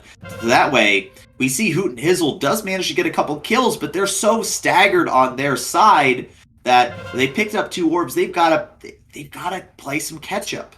They have got to, spread the ketchup, spread the mustard, and do everything they can to grab these orbs and run them out. We actually see MBQ grabbing an orb, Absol grabbing an orb, and they're running it over to Ocean Man. Okay, this is interesting. They're committing their resources over here to Ocean Man. If they can get a kill, okay, so this is definitely one player on the side of Slaw Bunny's main team is taking up the attention of 4+ players on the side of Hoot and Hizzle. This is exactly what Ocean Man wants to do. Exactly what he wants to do. He wants to get, if he can either A, kidnap a healer, or B, trade his attention for attention of multiple people. Now, Tachi doing a good job of trying to keep Ocean Man slowed, trying to keep him away from their team. Team Hoot and Hizzle, 3 orbs, is playing catch up here. We see 360 to 500, 600 on the time of Slaw Bunnies. We'll have to see who is going to snowball out of control. Convoke coming out. Leroy takes a ton of damage. He's going to go down. Team Slaw Bunnies is back in the driver's seat here. Double disc would have been better? I don't know. That's an interesting question. We'll have to see. But we do see Slaw Bunny's main team in command here on the Temple of Kot Magoo. Walkdown and Wazarus have the orbs. They are running double orb right now, or double boomies on their orb right now, while the enemy team is dead. Hooten and Hizzle, they've got to get a full regroup. They are behind, but not by too much. They have got to get a full regroup here on this Temple of Kot Magoo.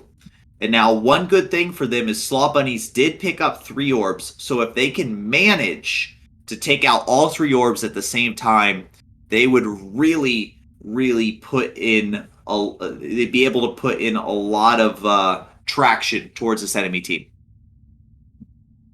This guy got a 13 kill streak on Modern Warfare 2. Oh, I love it.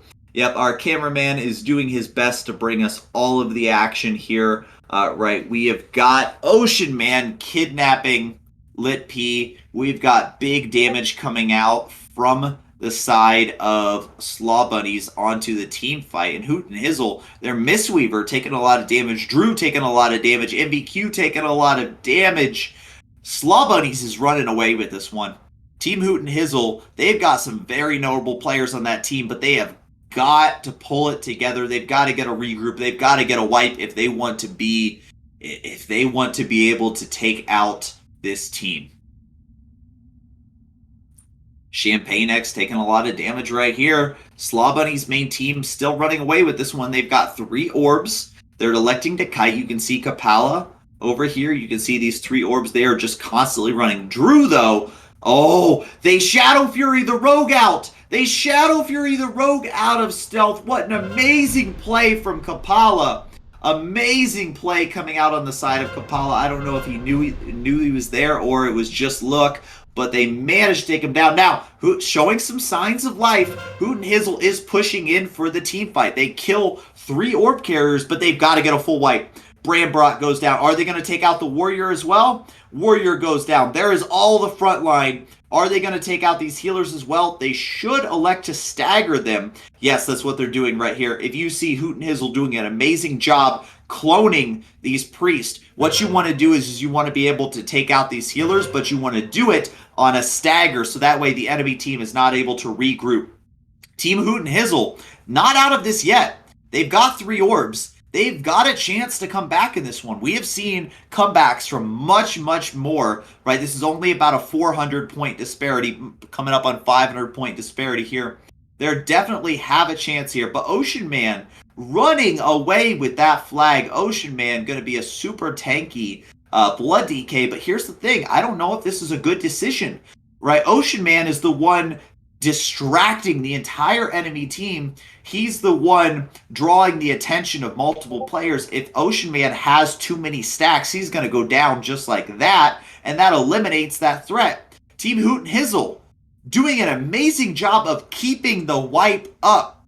We're seeing signs of life. We are seeing Hoot and Hizzle regroup, refocus, grab the orbs, and they are keeping the enemy team on a split. This is what they need to do. This is exactly what they need to do, right? We see Hoot and Hizzle showing signs of life. Now there's only a 400 point. They're coming back, but is it going to be enough, guys? Is it going to be enough? We see, right, Burn, Absol, MVQ doing an amazing job, but Ocean Man out here all by himself. Where's the Rogue? Where's Drew? Drew has got to hunt down Ocean Man. Absol taking a ton of damage. Drew with the defensive bomb. Oh my gosh, Absol does go down, but that defensive bomb on the side of Drew to try to save his orb carrier. Really amazing play. But now, Slaw Bunny's main team does manage to show some signs of life. They do take out 2 of those warriors. They're going to be MVQ in their sights. Next up, he does go down. So now, Hoot and Hizzle has got to get a solid regroup here and not let this enemy team get too many points. They came back. There's only a 300-point disparity here, a little over 300 points. But if Slaw Bunnies is allowed to keep their momentum up like right now, they win the game. So Hoot has got to get a wipe. They've got to come back strong. They've got to take out these orb carriers. Plato would easily get away for sure. Hey, we'll see. We'll see. Ocean Man does go down. Yes, exactly what we said happened. He got too many stacks and got insta-gipped. Now, Ocean Man not going to be a factor for a little bit. But here's the thing. Team Hoot and Hizzle is going down. They're getting staggered for sure. This is devastating. Slaw Bunny's main team staggering this up. But Team Hoot and Hizzle, 2 orbs. Managing to hold on to 2 orbs, that's either a good or a bad thing. If they can come back and they can get a wipe onto Slaw Bunnies, then that will be amazing. But no, Leroy goes down. Team Hoot and Hizzle getting staggered so hard right now. You're going to start seeing these orb carriers drop. Absol and MVQ going to have so many stacks right now. It's ridiculous. The moment anybody sneaks in their direction, go down. So the team has to do a great job of saving them. But at the same time, they don't have the resources to commit. They've got to commit to killing these orb carriers. Walkdown and Wazarus have to go down if Team Hoot and Hizzle wants to come back. So this is going to be it. This is going to be one of the last team fights that decides who's going to win, right? Team Hoot and Hizzle takes out one. But Slaw Bunnies, 1 person goes down. MVQ down. Patchy goes down. 3 players down on the side of Hoot and Hizzle. Slaw Bunny 1. Can they come back? If Hoot and Hizzle loses another player, this might just be the game for them. Slaw Bunny's in the driver's seat, running away. They call this the gas pedal strap, boys. Why? Because you press the W key, you push it through your keyboard, and you keep running at the enemy team until you win. gas pedal strat 100% here. Slaw Bunnies have mastered it, and they are doing everything they can to keep on the gas. They cannot let Hoot and Hizzle have 1 inch of breathing room from here. So 2 orbs on the side of Slaw Bunny's main team. Convoke coming out on the side of Lazarus, potentially taking players out. Champagne has so much damage. Patchy's got to use that cocoon, that fleshy sea on himself as well. But Kapala is going to be rotting down the enemy team here as well. Patchy potentially going down. Burn taking so much damage. Slaw Bunnies is running away with this tournament here. Slaw Bunnies, 3 orbs, 390 points. It is all out desperation on the side of Hoot and Hizzle. If they lose this game, they are out. If they lose this game, they move on. If they lose this game, Slaw Bunnies moves on. So we'll see. We'll see. Can Hoot and Hizzle come back with a wipe, or will Slaw Bunnies' main team take series number 2? And it looks like 4 orbs, 1480, 1500. Officially, we have Slaw Bunny's main team taking out Hoot and Hizzle for Series 2. And on top of that, guys, we have reached a new stretch goal. $300. $300 donated towards the American Red Cross. You guys already know what that means. You guys know that means that Barn Door, myself here, will be taking a dry scoop of G Fuel live on the stream. So we're going to pull up the bracket real quick just so you guys can see. But the next game is going to be, wait for it, there it is, COVID Conscious Gamers versus YB and the boys. So we will get moving to have that matchup up next for you. But we just hit our stretch goal. $300 donated towards the Red Cross. Thank you guys so much. Exclamation point, donate in the chat. When we come back, guys, we're going to take a break for 2-3 minutes here. When we come back, we will have the dry scoop stretch goal live on stream. We will be right back, guys. Help people in their worst time of need and be able to help them get started on their road to recovery. There are tears, there are hugs. They are just very grateful. And that gives me the satisfaction that I've been able to help them in their time of need. We see a lot of things. A lot of it's happy, a lot of it's sad, but sometimes things really touch our hearts. When we tell people that we're volunteers, there are people that come to us then and say, how can I do this? I would tell somebody that if they're a compassionate person, if they want to help others, if they want to, in a very quick time frame, within 2 to 3 hours, really make a difference in a person's life at their time of greatest need, it's an opportunity to do just that.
Disaster relief has been at the heart of our mission for over 140 years.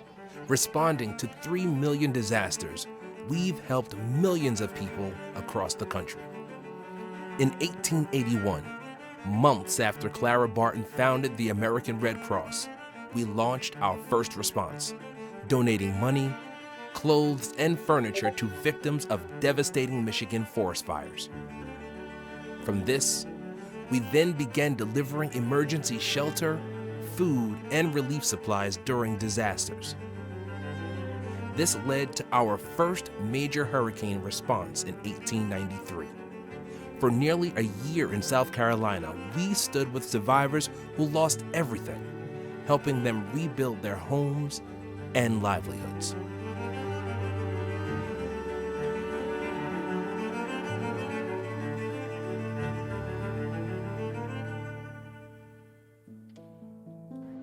Early efforts like these laid the groundwork for our future responses, many of which we still use today.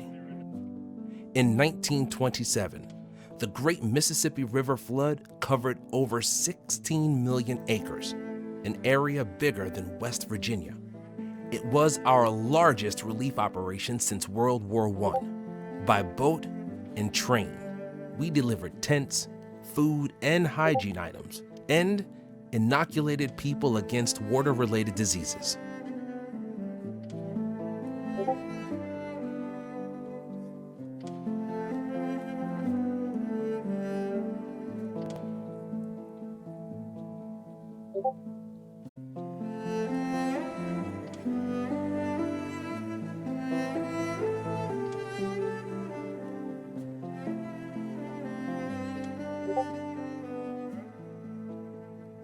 In 1969, Hurricane Camille was the most damaging storm on record. The night it made landfall, tens of thousands of people relied on us for shelter, just as they do today for all types of natural disasters.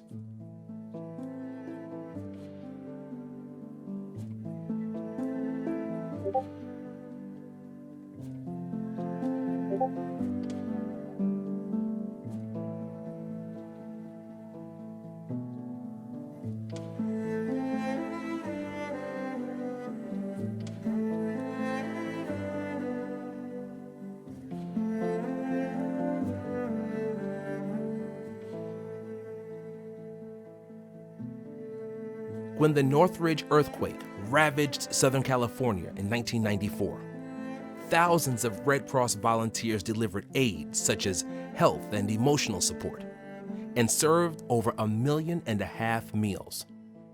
Then there was Katrina. At our peak response, we were serving 1 million meals a day. The 2005 hurricane became the biggest disaster to strike our country, and one we will never forget.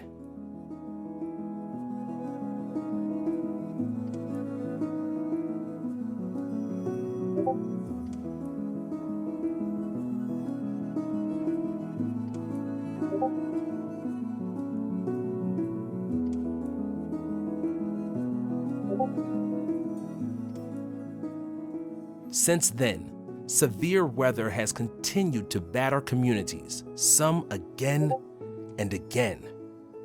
In 2017, back-to-back hurricanes Harvey, Irma, and Maria became some of the worst in U.S. history.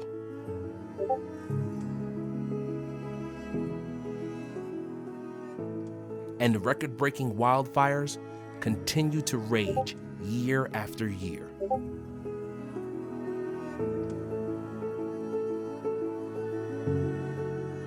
Looking ahead, as disasters become more frequent and intense, and with disaster seasons lasting longer and longer, we're continuing to adapt, just as we have for the past 140 years.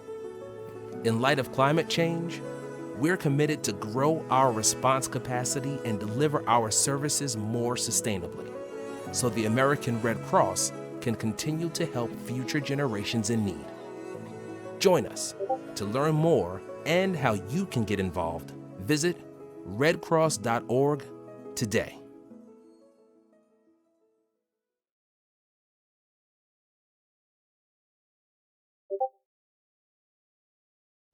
everything is flooded. Water went really high, like up to the windows. So everything that we have is destroyed. Everything is lost.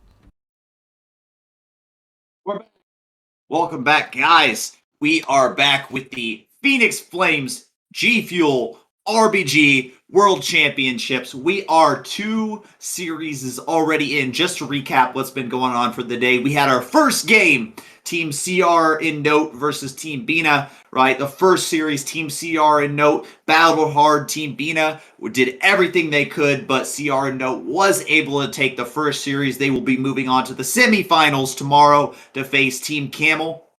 After that, we had Team Slaw Bunny's main team taking out Team Hoot and Hizzle to move themselves into the semifinals, where they will face the winner of this next series, COVID Conscious Gamers versus YB and the boys. Right, guys, exclamation point bracket if you want to follow along. But before we go into any of that, we have reached our stretch goal. Guys, exclamation point donate in the chat. We have $300 already donated towards the American Red Cross, which means you're going to see myself do a dry scoop of G Fuel live on stream.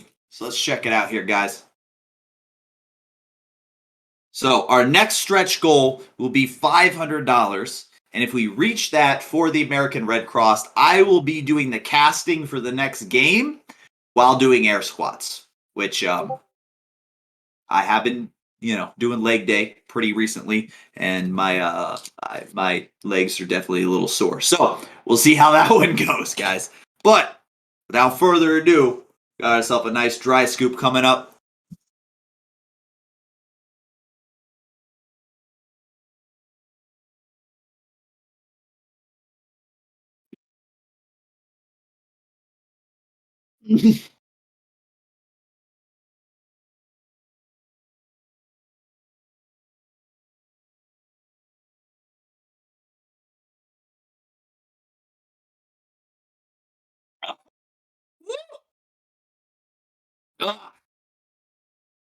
Woo!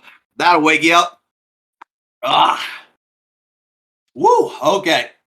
Yeah, for charity. Oh, God. Oh, that was so much powder. Woo! That was a rough one. That was rough. So, our stretch goal has been reached. $300 towards the... Oh, God, it's still there. Oh, my gosh, my mouth. Oh.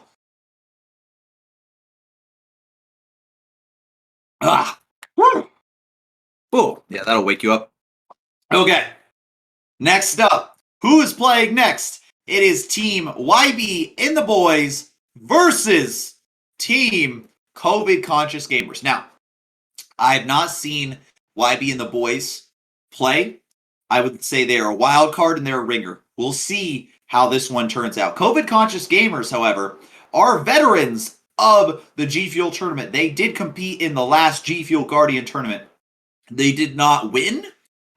They were knocked out in the first round, I believe, by Camel. I'm trying to remember who knocked him out, but it was one of the, it was either Camel or the Anti-Rhino Camel Task Force, Anti-Camel Rhino Task Force, who knocked them out in the first round. So we'll see if they went back to the drawing board, they're able to learn from their mistakes, or, right, if YB and the boys are able to take them out, right? We're going to see, but I do have confirmation that this first match will take place on Twin Peaks, guys. Twin Peaks. The first match. This will be the first flag carry map.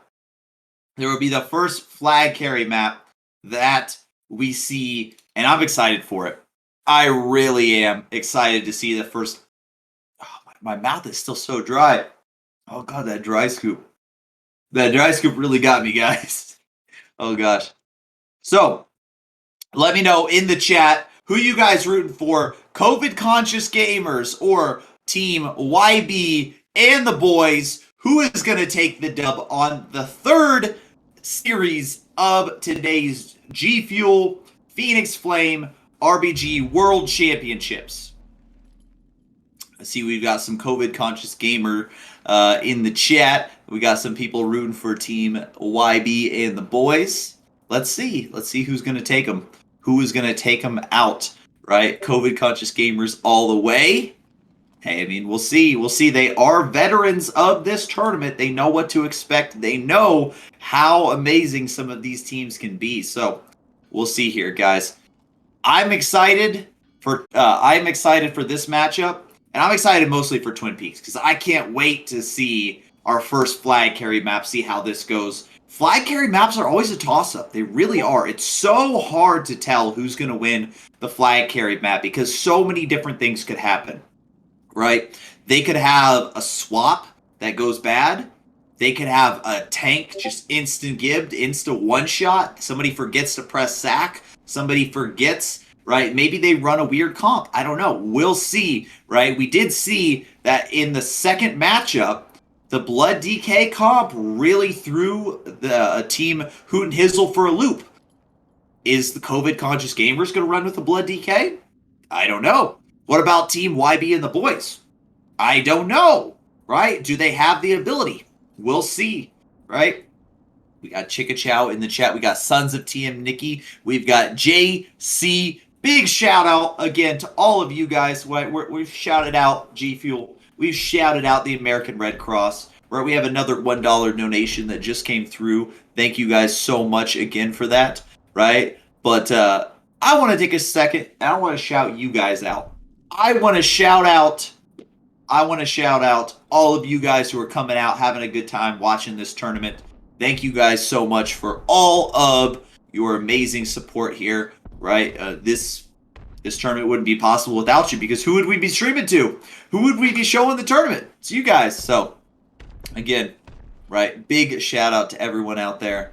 But we've got confirmation that the match should be starting. Match technically is already started. It's just a little bit of 4-minute delay. Interesting. Look, all right, we got about 1 minute. Yo, what is up, Chicka Chow? Appreciate you. Looks like, by the way, we had a $200 donation by Dirty Mike XO.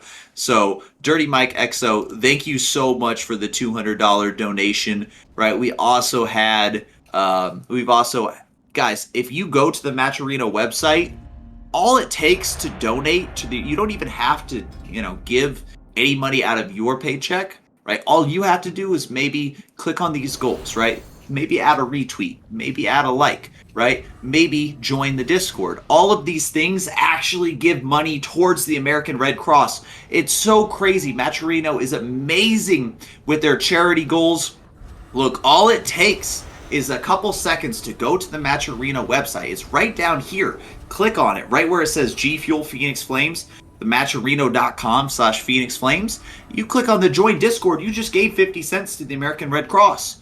You click on the visit the link. You click on the YouTube subscribe, maybe the Twitter follow, the Twitch follow. That is all revenue, right? That isn't even coming out of your pocket, right? That is getting provided to the American Red Cross just for you guys clicking on these different links. So when we come back in here to the game, we see COVID conscious gamers versus YB and the boys. Now, we've got some names that I recognize, got some names that I don't recognize. We'll see. Twin Peaks, this is the first flag carry map that we have seen through here. Who is going to take the dub here? Right, we're watching. Looking at this comp, both teams playing with the Guardian Druid, we do see that we're seeing double Warlock, Affy, and Destro coming out on the side of the COVID-conscious gamers. Interesting choice here. Choosing to run double Warlock with an Elisham, a Ret Pally, and a Demon Hunter. Now, on the side of YB and the boys, we do see a more traditional comp. We see Fury Warrior, DK, Warlock as well, and a Boomy as well. Interesting comps coming out here. Interesting. Okay. So, gotta keep your eyes on the Demon Hunter coming out right here. If the Demon Hunter is able to sight out the enemy tank, then that is going to be, that is going to spell disaster for the YB and the boys here. So keep your eyes on the Demon Hunter right here coming through. Can he find the tank?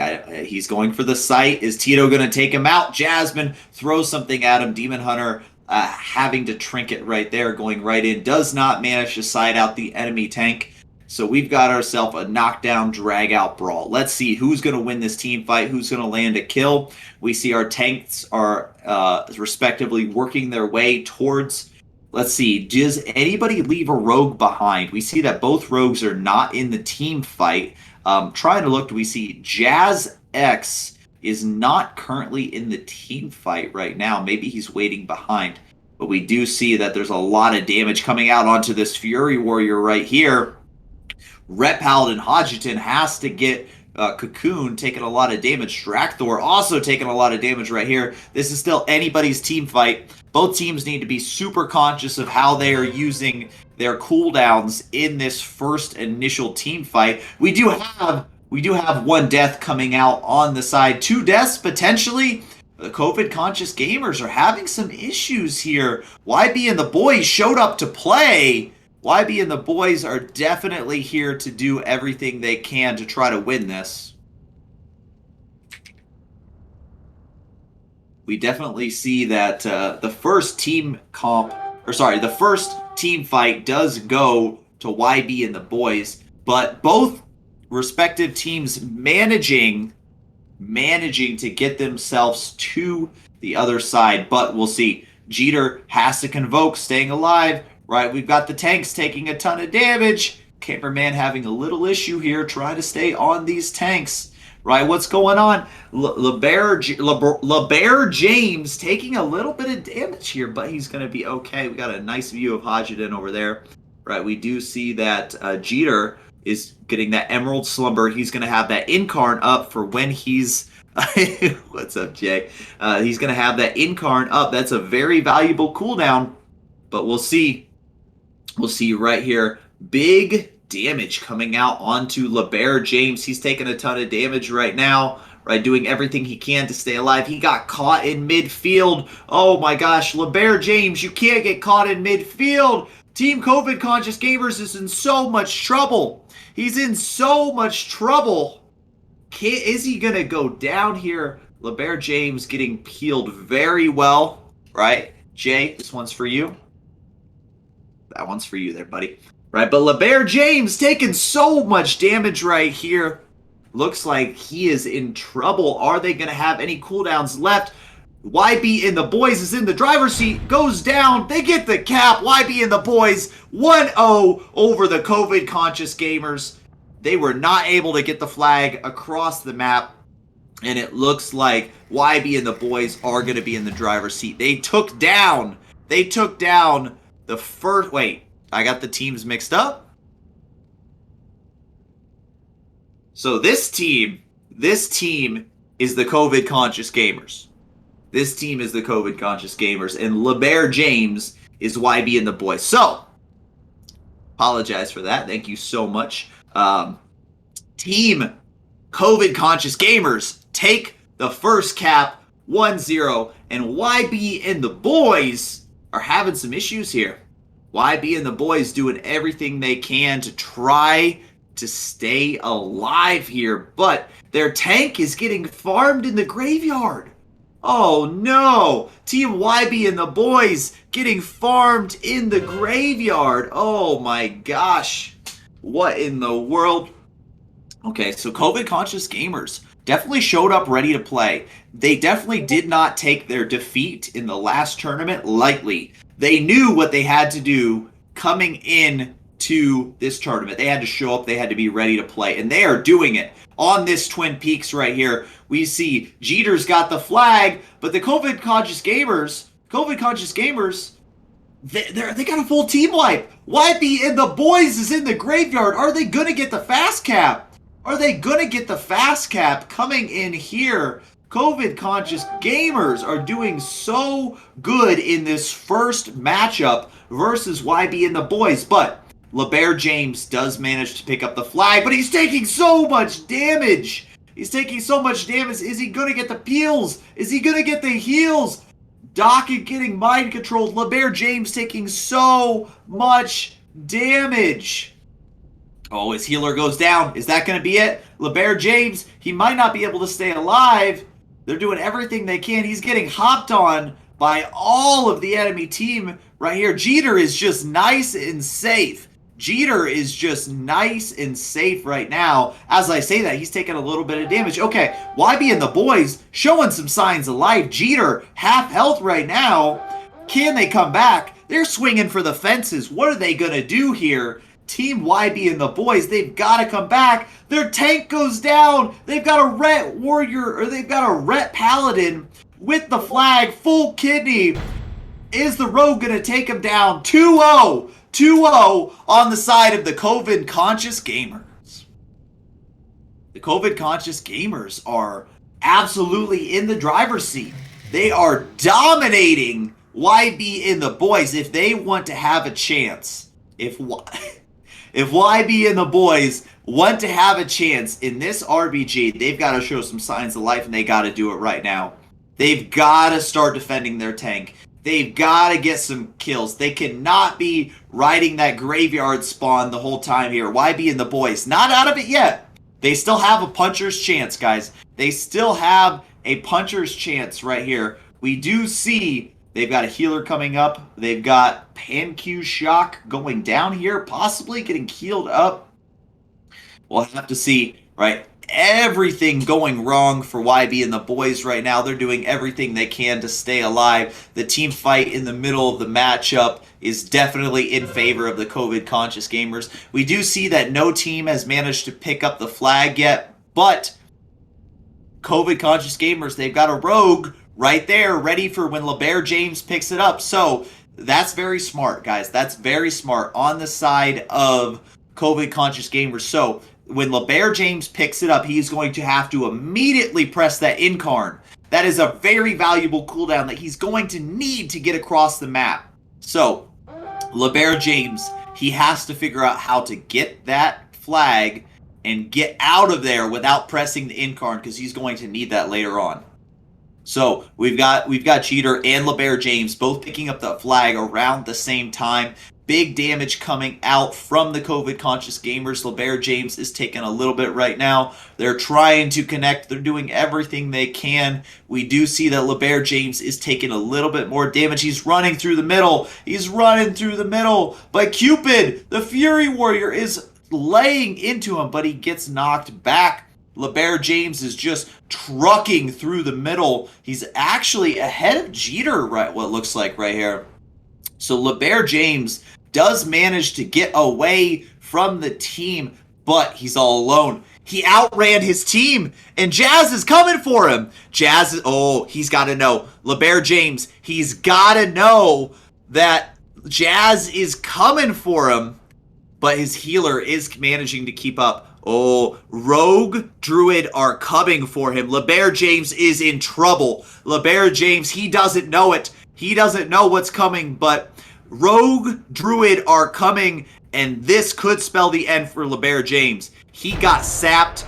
Blind goes out on the side of the Mistweaver. Convoke coming out. LeBear James going to get 100-0'd by the Convoke. He goes down, and 3-0. COVID-conscious gamers. COVID-conscious gamers take game one. COVID-conscious gamers showed up ready to play. Ready to play. Oh my gosh. My hat's off to the COVID-conscious gamers. Great job. Great job there, guys.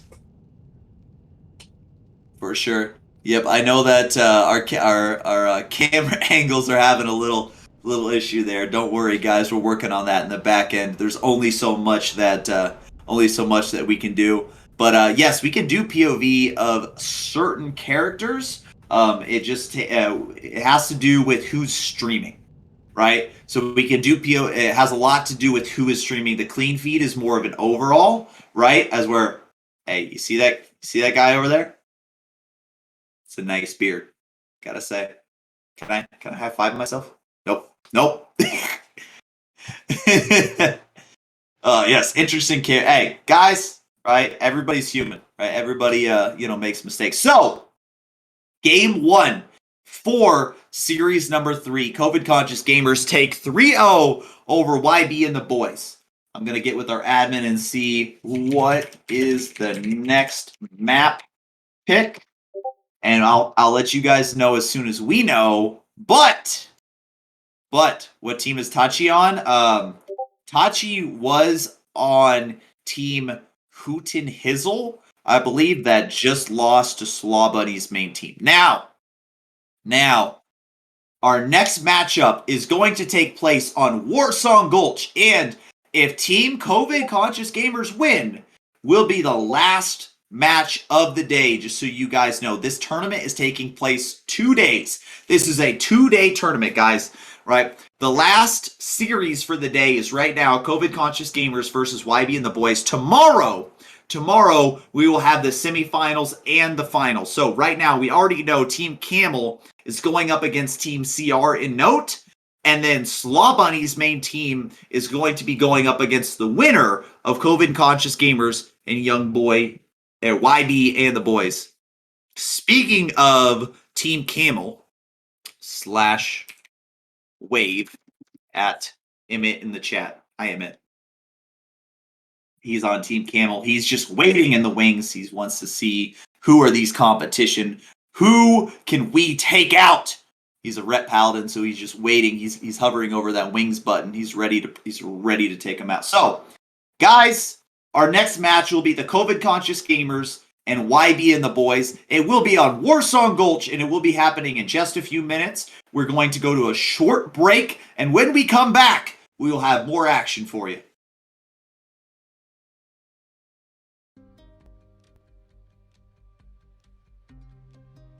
The water just kept rising. Once we opened the door, everything was coming inside, not even from the door, like from the walls, everywhere. So what I did is just pick up kids and my husband, and we left. I have a son and a daughter, and my son Aubrey is 16, he has autism, and Fiona is 12.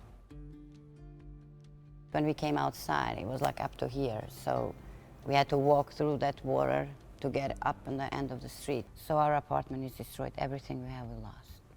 It's nothing safe there. Every time I close my eyes, I try to sleep. It's like I see myself in that water.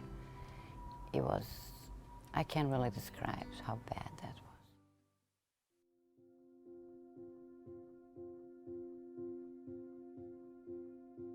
Oh my God, everywhere it's been amazing. I mean, these people are unbelievably good. Right away they tried to they give us this room, just us, so we can sleep. But you guys, Red Cross, everybody's just amazing, amazing. I thank you from the bottom of my heart.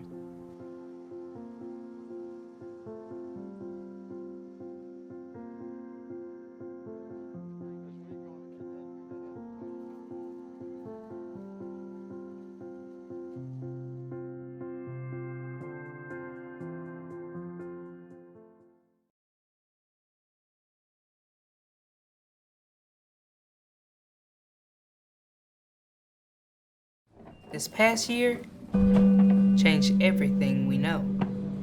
How we work, how we celebrate, how we gather, and what is essential. But some things never change. Throughout history, in times of crisis, the American Red Cross has been a witness to the best of humanity. When there is an essential need, we show up for each other. Help us continue to do what we as humans do best. Giving blood is essential.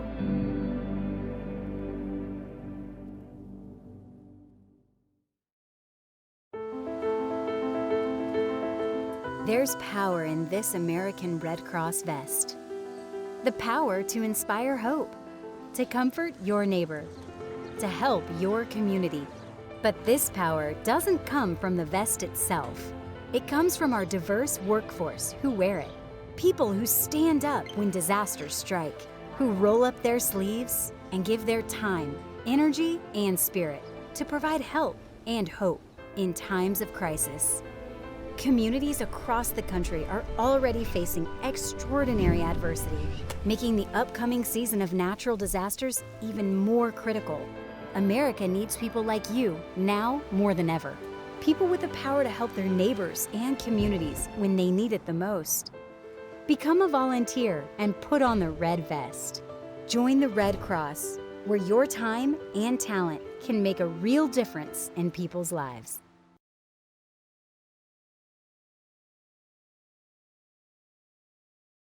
I had someone tell me with sickle cell when I was much younger that the pain is so severe that you would pray to die. And I never wanted to believe that was true. But when I had my first crisis, oh yeah, it was very, very true. And it is just the worst pain imaginable. I depend on blood transfusions to live. Having had 600 plus blood transfusions, it's a monthly thing for me right now. Every month I have critical blood counts and I'm needing 2, 3, 4 units of blood each month. And when that blood is not there, and when you're told, well, Lydia, we're waiting for a donor and we can't find one. We're waiting for a match and we can't find a match for you. Anxious doesn't even begin to describe how you feel. You're just like, oh my goodness, like, because you know if you don't have that blood, if I don't get that blood, then I'm going to die. And it truly, truly is life or death. And it's terrifying. And that moment when that nurse comes in and she's like, we got your blood. And it's like, you can finally breathe. Thank you to the fantastic person that donated this blood for me. I'm so, so blessed to have it, and it really means the world, and it's my life, so thank you. It is so important. We are back. Guys, it is time for potentially the final matchup between COVID-conscious gamers and YB and the boys. Guys, whoever wins this matchup, potentially, if it is the COVID-conscious gamers, will move on, and that will be the end of the series. But if YB and the boys can sneak by a Warsong Gulch win, then we move to a Game 3. We move on to a Game 3. Guys, I understand you might look at one team and you might look at their XP. You might look at another team and you say, hey, they can't win, right? But I promise you, we saw XP in certain situations, right? It's all about team awareness, right? RBG tournaments do weird things, guys. Do not count out Team YB and the boys, right? I heard from a very, very valuable source here, aka Twitch chat, that they were logging main. So maybe they took the first loss on the chin. They're going to focus up and we'll see who's going to take it, right? They already know what mistakes were made in the first round. But the question is, can COVID-conscious gamers keep the gas pedal moving forward? Can they keep the gas pedal fixed to the ground? Or will they give an inch to YB and the boys? You guys know just as well as I do that in a tournament like this, you give a team an inch, they're going to take a mile. So Team COVID-conscious gamers have got to keep their foot on the gas in order to maintain their lead over YB and the boys. Should have been scared to make a team. No, nobody should have been scared.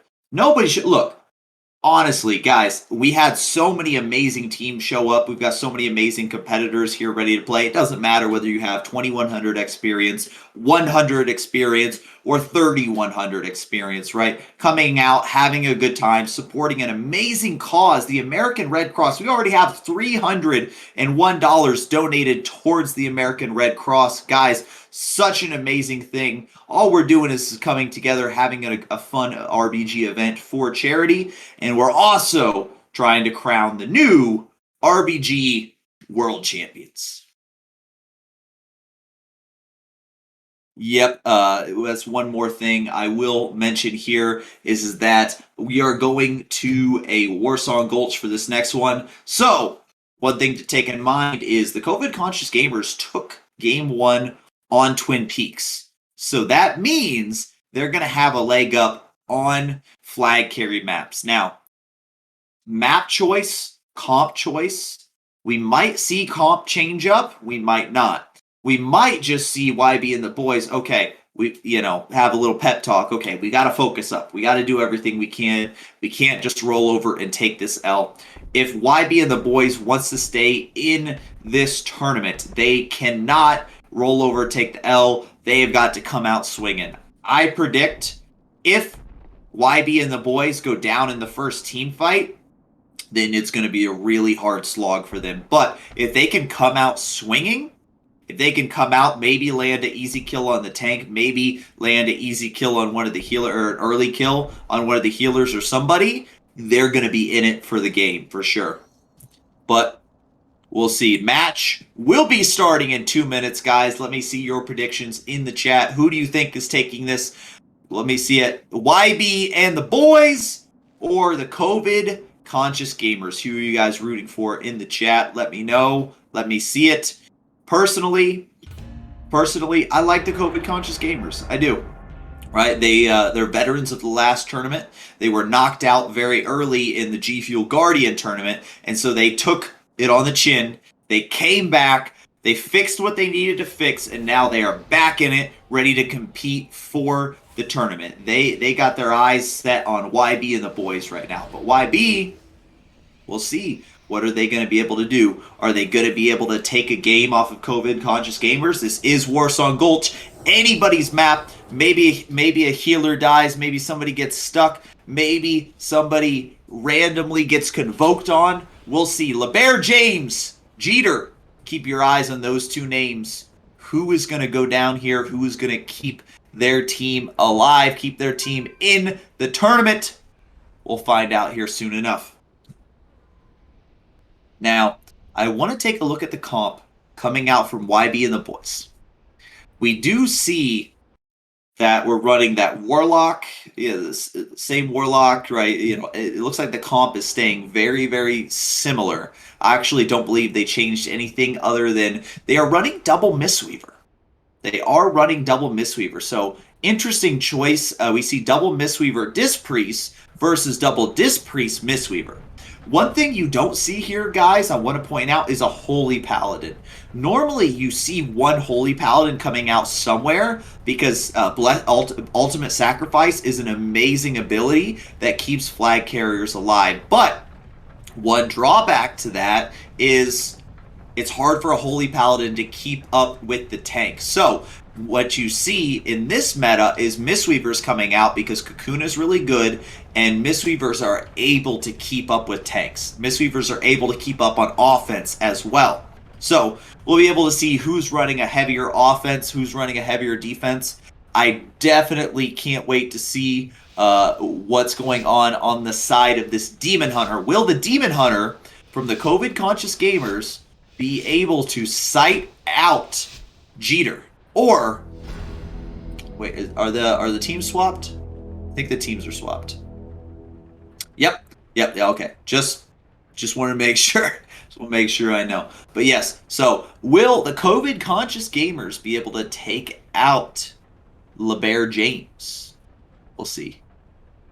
Wait, LeBear James is on the COVID conscious gamers. I am so messed up. I am sorry, guys. I appreciate you guys. So, now we've got it fixed. YB in the boys, right? Team COVID conscious gamers. You're going to keep an eye on the Demon Hunter. Keep an eye on the Demon Hunter. He's going to be looking for Jeter, but he's all the way across the map and he's getting opened on. He's not going to be able to sight him out. Demon Hunters traditionally always try to go for the sight on the enemy flag carrier, but normally they're not able to get it because it's a priority to stop that spectral sight. Now you see a team fight breaking out. Demon taking a ton of damage. Drakthor taking a ton of damage. We got some ret on ret violence happening right now, and Drakthor is in the losing end of it, but so is Hadjidin right now. Who's going to go down? Got Demon playing that Necro Demon Hunter, by the way. Jeter taking the alternative route. Looks like he chose to go up the ramp, as well as the LeBear James. But LeBear James not being escorted by anybody. LeBear James going to have to use that incarn because he's going to get convoked and open on. Is he going to go down? Is he going to go down? Frenzied Regen, is it going to be enough? No! LeBear James goes down! Young boy, or YB and the boys is in the driver's seat. They got the wipe on the COVID-conscious gamers. Jeter is running across the map. This is going to be an early cap on the side of YB and the boys. Oh my gosh. The COVID-conscious gamers. Wait. Oh, wait. COVID-conscious gamers in the driver's seat. Sorry. Sorry, guys. I want to apologize. So, the COVID-conscious gamers managed to take the first fast cap. YB and the boys, they've got to show, right? They've got to show some life in here, but they are getting farmed. They're getting farmed in front of their base right now. Drakthor going down. Karma with 0 mana. Doc with 0 mana. Oh, Hodgedon taking a little bit of damage here, but is it going to be enough? Right? The YB and the boys have got to show some signs of life. They've got to go for this tank. It looks like Jeter was just able to run across the map completely uncontested. That can't happen. This rogue, this demon hunter, they cannot play the team fight. They already know they win the team fight. Demon, Drakthor, Joe, Necrosis, Panchuk, you cannot play the team fight. You've got to do everything you can to hunt down Jeter. He already has the flag again. LeBear James isn't even close. Jeter going for a fast cap here, maybe. It looks like Jazz is escorting him right now. Will LeBear James get there in time? It looks like he will, but he gets sapped by the rogue as soon as he comes out. He has the trinket. There's the kidney. Keep an eye on LeBear James. The convoke goes out. YB and the boys, a valiant effort right now, but they are fumbling. They are fumbling. COVID-conscious gamers are annihilating this team right now. They have got to show some signs of life. They know it's not working. You can't keep fighting in front of... You already know you're losing this battle. You've got to get some players away from that graveyard. You cannot team fight in front. You are getting farmed. You've got to do something. You've got to put some pressure on Jeter. You cannot let him free run across. You got to do whatever you can. This Demon Hunter has got to get away. Right? This rogue has got to get away. I think I've yet to see Joe on the screen once. I don't know exactly what he's doing, but we definitely need him to show some signs of life. Jeter cannot be running across the map uncontested. We're already 2-0 up for the COVID-conscious gamers. It definitely looks like YB and the boys are having a hard time here staying in contest. Jeter running right here. Keep an eye on Jeter. Is he going to get across? Where is the rogue? Where's all the slows? There it is. Demon Hunter. Demon Hunter opening onto him, but getting peeled. Definitely looks like LeBear James is getting close to picking up the flag, but he had to pop that incarn just to get across. Looks like he got pulled out. LeBear James has got to grab the flag. There he goes. He's got it, but Convoke coming out. LeBear James, is he going to stay alive? Where's his healers at? Healers, you got to get to him. LeBear James trying to solo this team. 10v1. LeBear James by himself. He's got to get some help. The entire enemy team is bearing down onto LeBear James. It's not going to be enough. He doesn't get any help. COVID-conscious gamers are going to take this 3-0. Jeter going to get the fast cap right here. 3-0. COVID-conscious gamers. LeBear James did everything he could. He had a valiant effort, but his team was not there to support him. Big claps all around, right? The YB and the boys did an amazing job showing up, giving it their all. Thank you guys so much for showing up as well. I know it's not easy to show up to these tournaments with, with a team. I know it's hard to find 10 players, especially when you're going up against other players that may have better experience, maybe tournament players. But my hat's off to Team YB and the boys. They gave it that college stride. They gave it their best effort. Hats off to them. Hats off to Hoot and Hizzle. Hats off to Team Bina as well. All of them doing amazing. But now, let's review the bracket. tomorrow, you will see first game, Team Camel versus Team CR in Note. The winner of that will go to the finals to face the winner of Slaw Bunny's main team versus COVID Conscious Gamers. So we'll see. We'll see. That first game tomorrow going to be incredibly competitive. I can't wait to see it. Guys, I hope you enjoyed today. I hope you enjoyed today so much. Give me 2 seconds. I'm conferring with what's going on right now. We may have another match. Give me 2 seconds here. Okay. Yep, so we just got stuff going on. Yep, so they're just working out what's going on for tomorrow. Guys, I want to point your attention to the Red Cross. We have so far $351 donated towards the Red Cross. We've got an amazing $50 donation coming in from Creepin'. We've got amazing donations coming in from everybody right now. Thank you guys so much. All of these go to help support Red Cross's humanitarian effort versus what's going on in Ukraine right now. So big hats off to Creepin', big hats off to Dirty Mike XO, big hats off to all of you guys who have gone to the Match Arena website, done those little donation goals, done everything you can to help put some money towards the American Red Cross. Thank you guys so much. There will be more matches, the semifinals and the finals. You will find out who wins the G Fuel Phoenix Flame RBG World Champions right here tomorrow. Can't wait to see you guys there. Have yourself a great day, guys. What time does it start? Starts the same time as it did today.